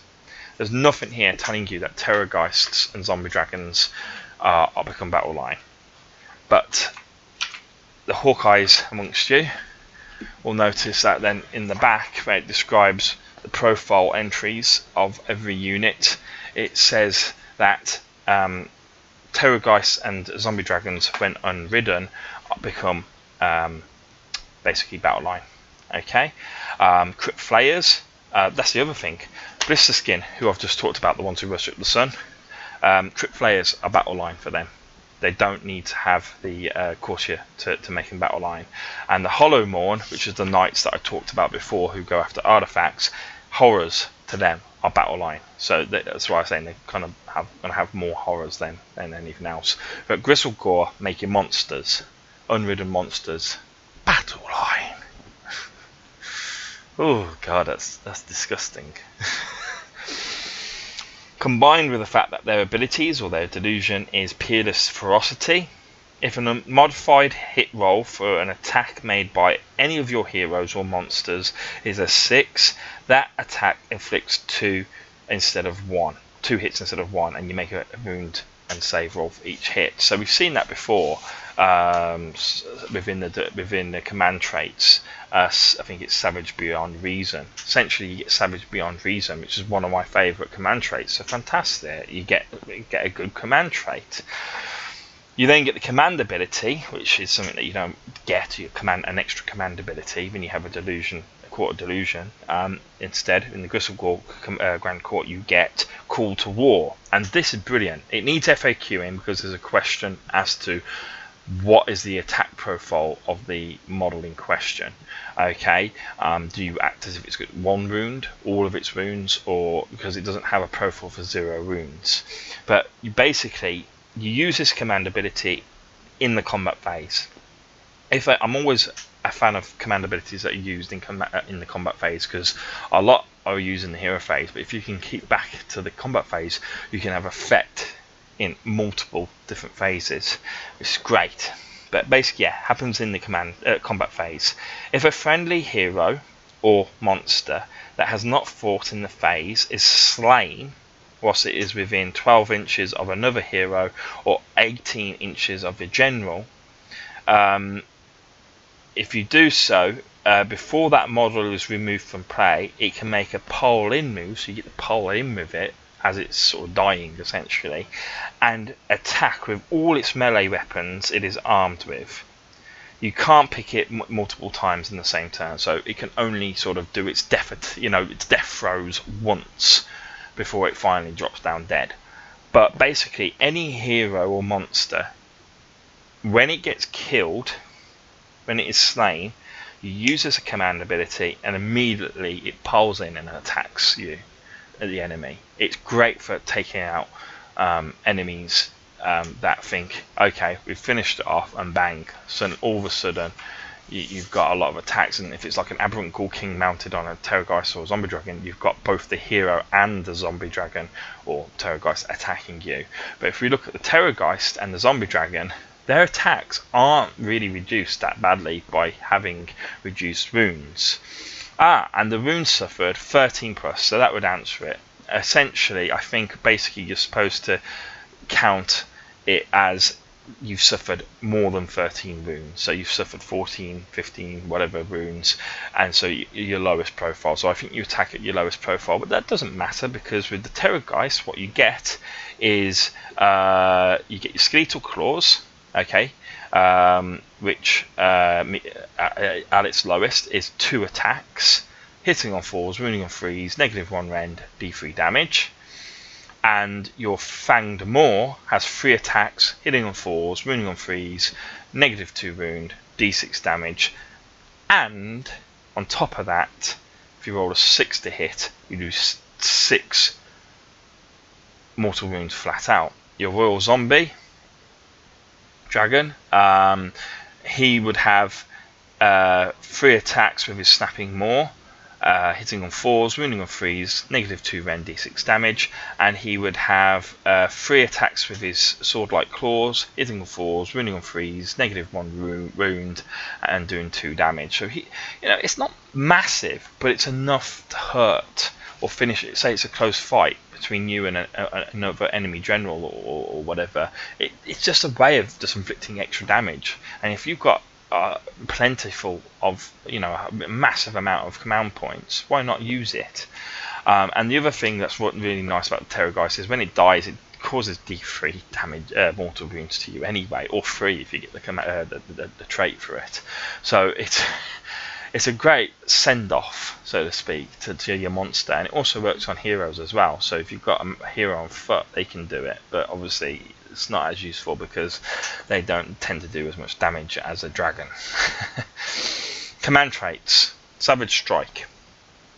Okay, so your general fights at the start of the combat phase before the player picks any other units to fight in that combat phase. This general cannot fight again in the combat phase unless an ability or spell allows it to fight more than once, so Feeding Frenzy or Call to War, for example. So basically, no matter what, no matter who has priority in the combat phase, your general will always attack first no matter what. You've got a guaranteed, I will always attack first on your general. Combined with the fact that every 6 to hit it causes 2 hits, that makes this amazing. This is a great court to go with already, because it makes your heroes and makes your monsters really good. Okay, and it makes Terrorgeists and Zombie Dragons battle line. You can see I'm a very big fan of this, and I'm going to try and work around it. The only problem is it probably doesn't suit having an Archregent in your force. That's the only problem. Okay, because you want to put all your heroes on mounts. Essentially, is what I'm trying to say. Artifact of Power. Although it'd be nice to have heroes on foot with some ghouls and then just a load of monsters supporting them. I could see it, an Archregent being used. Okay, so Artifacts of Power. So your first magical item that you get has to be the Gurish Maw Shard even. Okay, so basically it's a splinter of the realm stone that the hero carries on them, and it basically jabs it into himself once per battle and at the start of the combat phase, and you pick one enemy model within 1 inch of the bearer and roll a dice. If you roll over its wound characteristics, which I assume is actually, its starting wound characteristics, it'd be nice if it was its current wound characteristics, but its starting wound characteristic is what I assume it means. Maybe it needs to be FAQ'd. That model is slain outright. No saves, nothing. It's just dead. So if you're going up against, a fairly weak hero, for example, or you're going up against even just something that's annoying you, it's got 3-4 wounds, just roll a dice, and if you get a 5, say it's got 4 wounds, you get a 5 or 6, the models are just dead. No saves, nothing. So it's nice, sort of gives you a small chance of just being able to kill a hero. It's not the best magical artifact around, but it represents the aggressive qualities that court has, and that's all the courts. So we'll talk very quickly about the War Scrolls, and we'll talk about the major changes in the rules, or the most important rules, and then we'll leave it there because it's 2 hours already that I've been talking for. And then what I'll do is I'll do a second video tomorrow, hopefully, that talks about the fluff, the narrative behind Flesh Eater Courts. So first of all, the War Scrolls. Royal Family is changed completely. You can no longer summon more vampires onto the battlefield. Okay, more aberrant Ghoul Kings. You can't do it.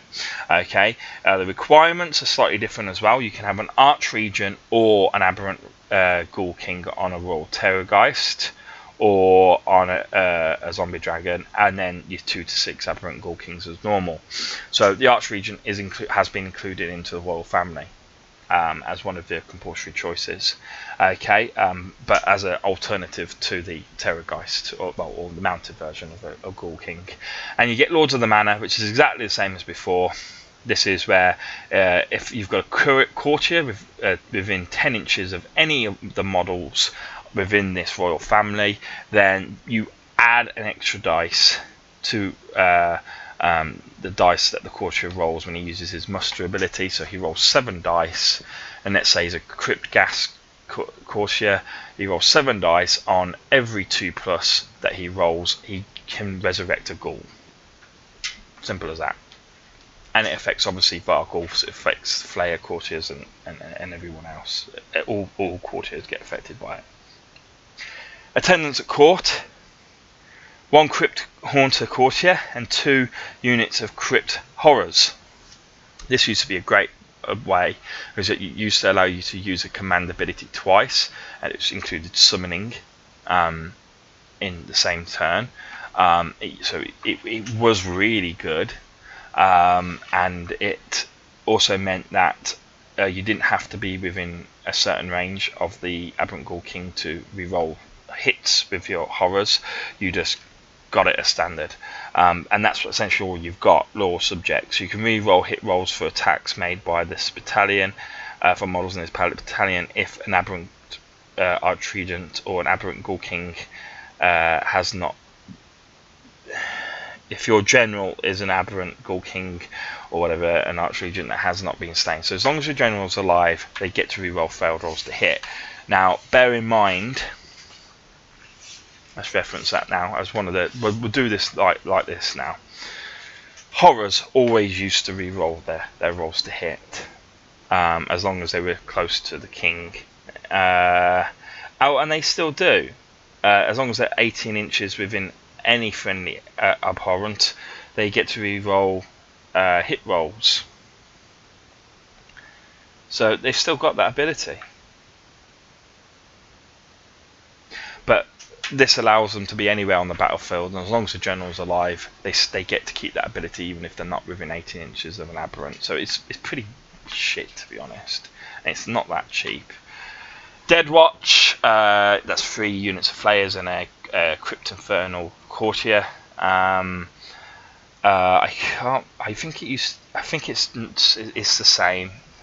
Although I swear you got to move twice, but no, it's exactly the same. I think in your hero phase, 1 unit from this battalion that is. Oh, it's only 1 unit. I think it used to be every unit in this battalion, but 1 unit in this battalion that is within 3 inches of an enemy can make a pile-in move and attack with all the melee weapons that they are armed with. But it's not bad.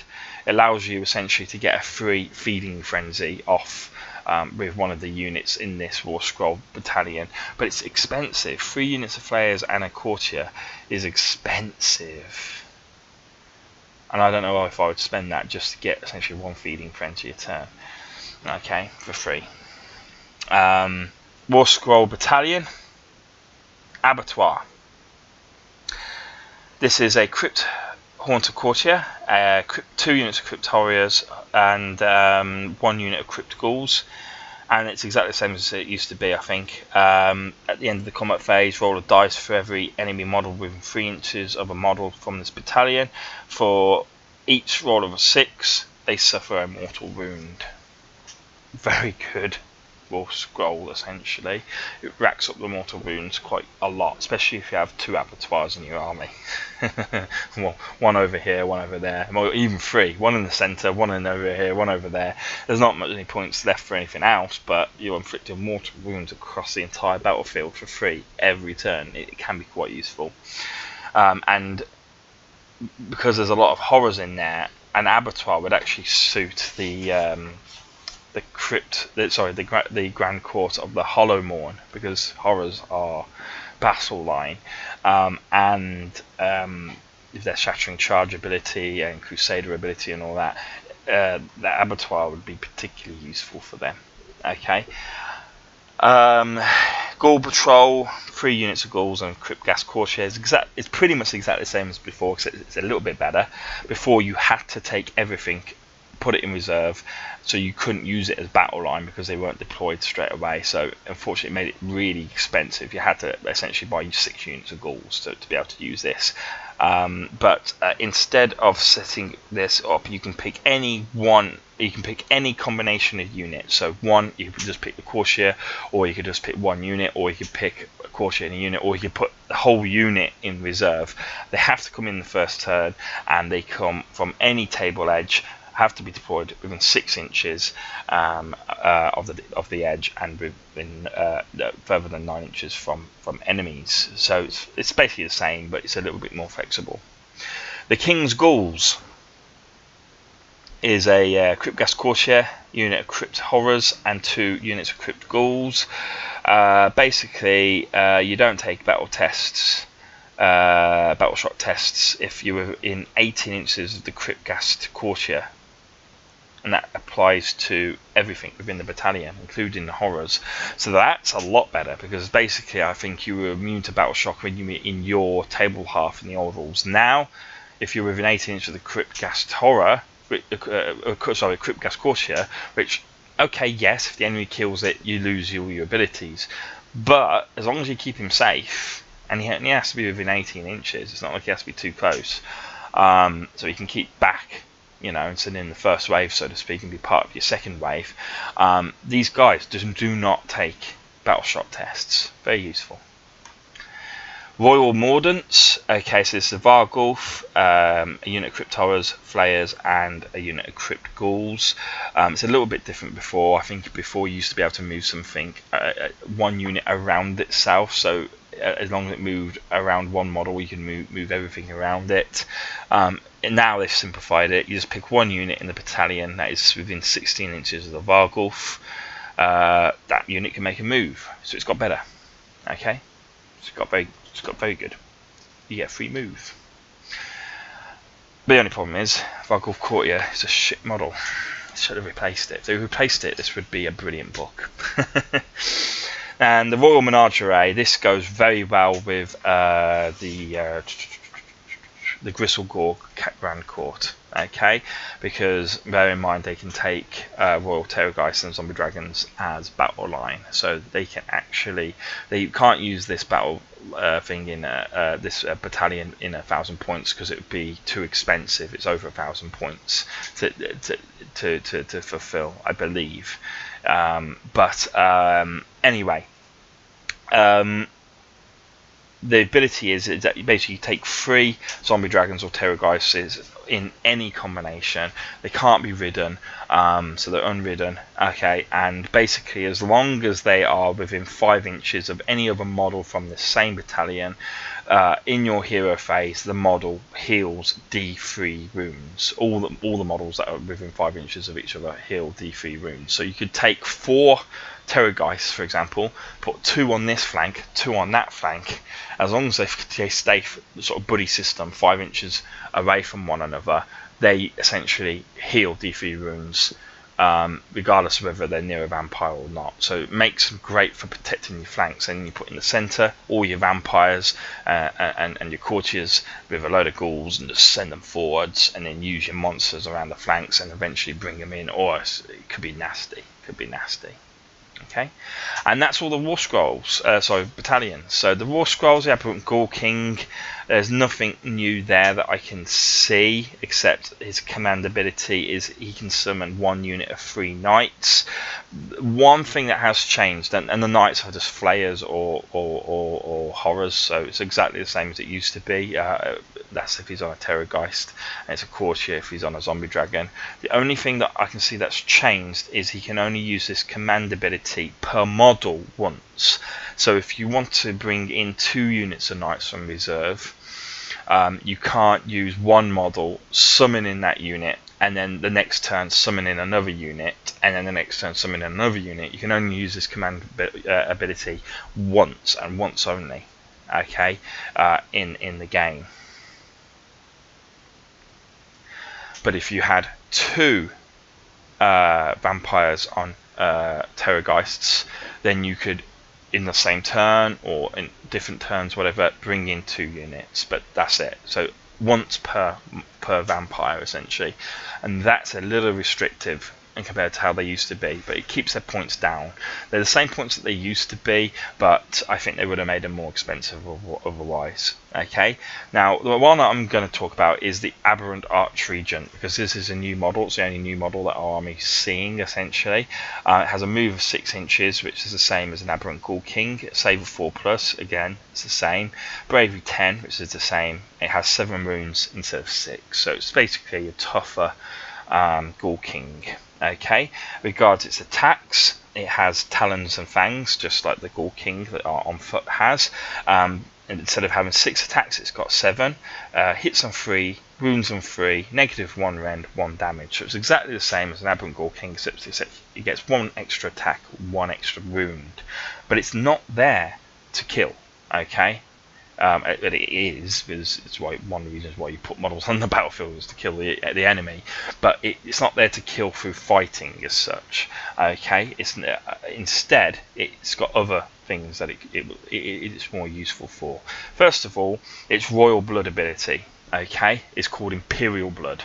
Okay, this is a much older vampire than any of the other Ghoul Kings that you've come across. As a result, instead of healing just D3 runes in each turn, it heals a flat 3 runes. Every turn, 3 runes. Bang, bang, bang. So even though it has 7 runes and only a 4-up save and a 6-up deathly aura save or whatever it's called, then you know it's quite easy to hurt, but it heals very quickly. So unless you kill it in one turn, the chances are you ain't going to take it out. Okay. As I say, the other reason you take it, there's 2 other reasons really. One, it's magic. It gets 2 spells. So it's a wizard that can cast 2 spells and unbind 2 spells in the same turn. It has Arcane Bolt, Mystic Shield, and Ferocious Hunger, which is different to any of the other spells that any other Ghoul King can take. So let's have a look at what it does, and it's very good. It's casting value of 6. You pick a friendly unit within 24 inches, so it's got a massive range on it, and basically roll a d3, add that result to their attack profile. Okay, and that continues into your next hero phase. So if you were to cast it on your turn, you have your combat, then you have their combat, and then it comes back to your hero phase. You potentially could get 2 combat phases out of this spell, where those, and if you use Feeding Frenzy, 3 combat phases essentially, or could you? Yeah, 3 combat phases if you use Feeding Frenzy.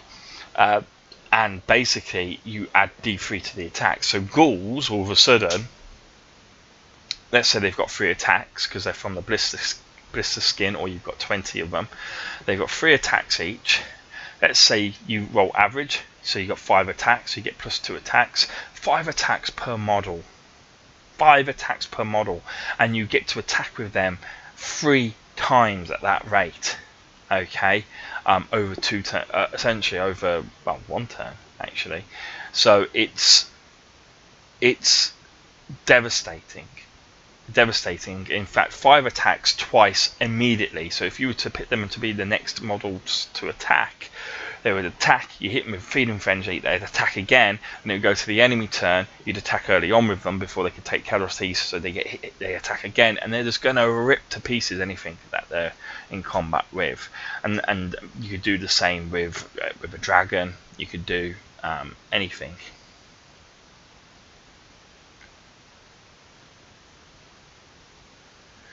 So and you add those attacks to roll to the attack characteristic of melee weapons used by that unit. So all melee weapons get affected. So if they've got multiple melee weapons, for example, your Cryptgas Courtier has a Bone Club and Filthy Claws, both of them would get D3 attacks.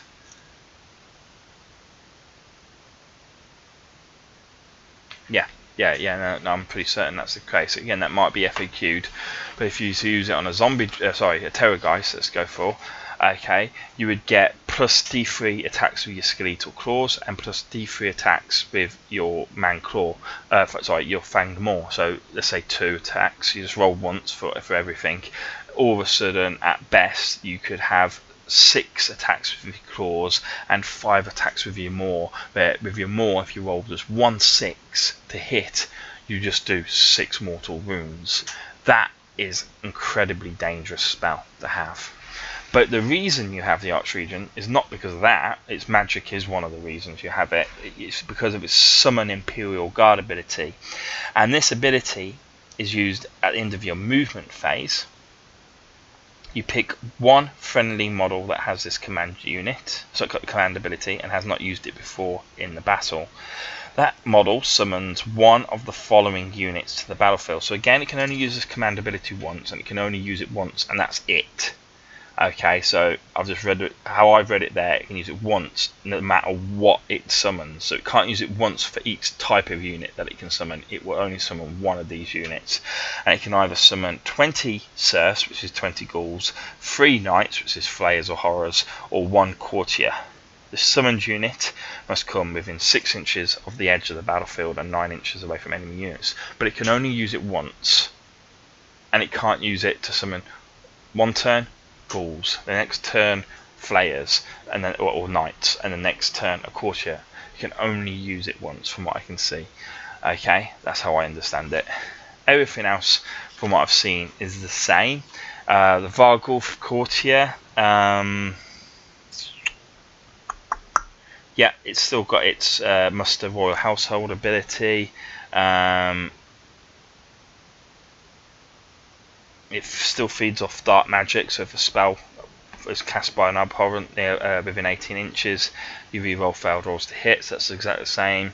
You add 2 attacks to the model's claws if it is within 3 inches of 10 or more models. Okay, it's exactly the same, except it's being worded slightly different. It's actually giving out distance 3 inches, so not in combat with 10 models, but it has to be within 3 inches. Those 10 models have to be within 3 inches of it. Okay, and it's got a victory feast where it can heal if it kills anything. Okay, so from what I can see, everything else has remained the same. Crypt Horrors do have Chosen of the King still. They still have noble blood, so they still regenerate. And they still have, well, it's called Warrior Elite. I think it was called something else before, but basically their damage characteristic goes up to 3 for every roll of a wound roll of a 6 that they make, unmodified. And that is it. You've then got endless spells. Okay, there are 3 endless spells to consider, and then we will finish with this video, and I'll do a fluff video or a narrative video afterwards, another day. Okay, you've got Cadaverous Barricade. Okay, Cadaverous Barricade is that one that looks like a fence. Okay, and it has actual Bretonnian shields on it and everything. It looks great. If you summon the barricade, it only has a value of 5 to summon. If successfully cast, place it wholly within 24 inches of the caster and more than 1 inch from enemy units. It has 2 abilities. Grasping Hands. The first ability, Grasping Hands, means that if a model starts a move within 3 inches of this model, half its distance that the model can move when it makes that move. Deaf units are not affected by this ability, so it doesn't affect you. It might not affect your enemy if they're a deaf unit also, but anyone else, if you kind of put it near them, you can slow them down if you want to. Okay, but it's also got Grisly Obstacle. When a missile weapon targets a unit that all of its models are within 1 inch of this model, that's quite hard to fit all your models within 1 inch, but it can protect your heroes for definite. Then the target unit receives benefit of cover if attacking model is closer to this model than it is to the target unit. So basically, if you're hiding behind it and you're within 1 inch of it, or if your unit, all your models are within 1 inch of this within this barrier, and not in front of it but behind it, could be beside it, that's not a problem as such, although it has to be slightly behind it still, then it doesn't matter. It will give you the benefit of being in cover. So I think, useful ability to have against a shooty army, but you are an army that wants to move towards the enemy. You don't need cover as such, although it would be useful if you're keeping your Archregent back, I suppose, to summon and use spells and stuff. It could be quite useful just to give him some kind of protection. However, I think you'll find a lot more use in the Chalice of Usharun. So Usharun was the very first Strigoi vampire, and he's been referenced again directly here, and he's now the Carrion King. Okay, and to summon it, it has a value of 6, and by the way, only Abhorrents can, or Nagash can use these endless spells. So you can't get a courtier who suddenly becomes a wizard using that, command ability or whatever that we talked about earlier, to then use to summon and these endless spells. No. Only vampires can summon them. Okay, and abhorrent vampires at that. Okay, so this has a summoning value of 6, If successfully cast, place it anywhere within 24 inches of the caster. It has the Soul Stealer ability. Keep track of the model, a number of models that are slain within 12 inches of this model each turn. That's a massive bubble. 12-inch radius, a 24-inch diameter, essentially. Place it towards the centre of the battlefield, I would recommend. At the end of each turn, roll a dice for each model that was slain within 12 inches. For every 4+ that you roll, 1 wound is allocated to a Flesh Eater Court model that is within 12 inches of this model. Or return 1 slain model to 1 Flesh Eater Court unit that has only a wound characteristic 1 within 12 inches of this model. So essentially, if you place it where all the fighting's happening and let's say 30 models get killed, you roll 30 dice, on average you'll get 15 4+s. Okay, that gives you 15 wounds to work with within a 24-inch radius, 24-inch diameter essentially. So 12 inch towards you, 12 inch towards that way, 12 inch towards that way. So it's only a semicircle really, probably, unless you get behind enemy lines. Behind essentially where you put the chalice. And you basically get to heal up loads of extra wounds for free. It is a brilliant spell and it looks really super cool as well. So it's something that you just want to kind of place, you know, within a piece of terrain and just literally just use it to keep the centre of your battlefield going, where the ghouls are, for example, if you're using the Gristle Gore element, and then you have your Terror Guys causing havoc on the edge, but then coming over and it could be massive, or you just use the Terror Guys, you literally send everything towards it, kill everything nearby, heal up, and then finish off whatever's left. Brilliant idea. Now, Corpsmare Stampede is something which I know is a favourite of a lot of people already. It's an endless predatory spell, so it will, you know, they can move it as well as you. It moves 14 inches and can fly. When you summon it, it's got a casting value of 7. If it's successfully summoned, you place it anywhere within 3d6 inches of the caster. So that's the only problem. It's got a random distance that it can deploy. Maximum of 18, but an average of 10 or 11 inches from you. So it's a little bit on the shorter side, but still not too bad. Okay, but then as you set it, it immediately gets to move. So then it gets 14 inches away from you, which is important because you don't want this thing anywhere near you. Okay, but after this model has moved, it's got the Trampled Underfoot ability. Roll 5 dice for every unit that the model passes over. For each unit that the model passes over. For each roll that is more than the unit's wound characteristic, they suffer a mortal wound. For each roll of a 6 that you roll, that unit suffers D3 wounds instead, whatever the wound characteristic is. So if they've got 14 wounds and you roll a 6, it doesn't matter, it still takes D3 mortal wounds. So if you were to take this and you were to get it, say, deployed on the flank of a fighting line of enemy, and you were to roll it up 14 inches, hit 3 or 4 units, all with sort of wound characteristics of 1 or 2, then you roll 5 dice for every unit, and for every time you beat their wound characteristic, so it'd be a 2 or 3 up essentially. Or if you roll a 6, then you are inflicting mortal wounds. So it's a nice way to inflict potentially a lot of mortal wounds every turn. So there we go, guys. That is the rules of the new Flesh Eater Courts. I've talked in the description a little bit about how, you know, the origin of death within Warhammer Fantasy, and how that's translated a little bit into Age of Sigmar. But then I've talked to you about some of the ideas and some of the combinations, and obviously all about the new courts that exist within Flesh Eater Courts. I hope you enjoyed it. It's a long video, so if you're still here, well done. You got a lot of fortitude. I'll see you soon with the narrative aspect of Flesh Eater Courts, and then hopefully some model making videos. Thank you.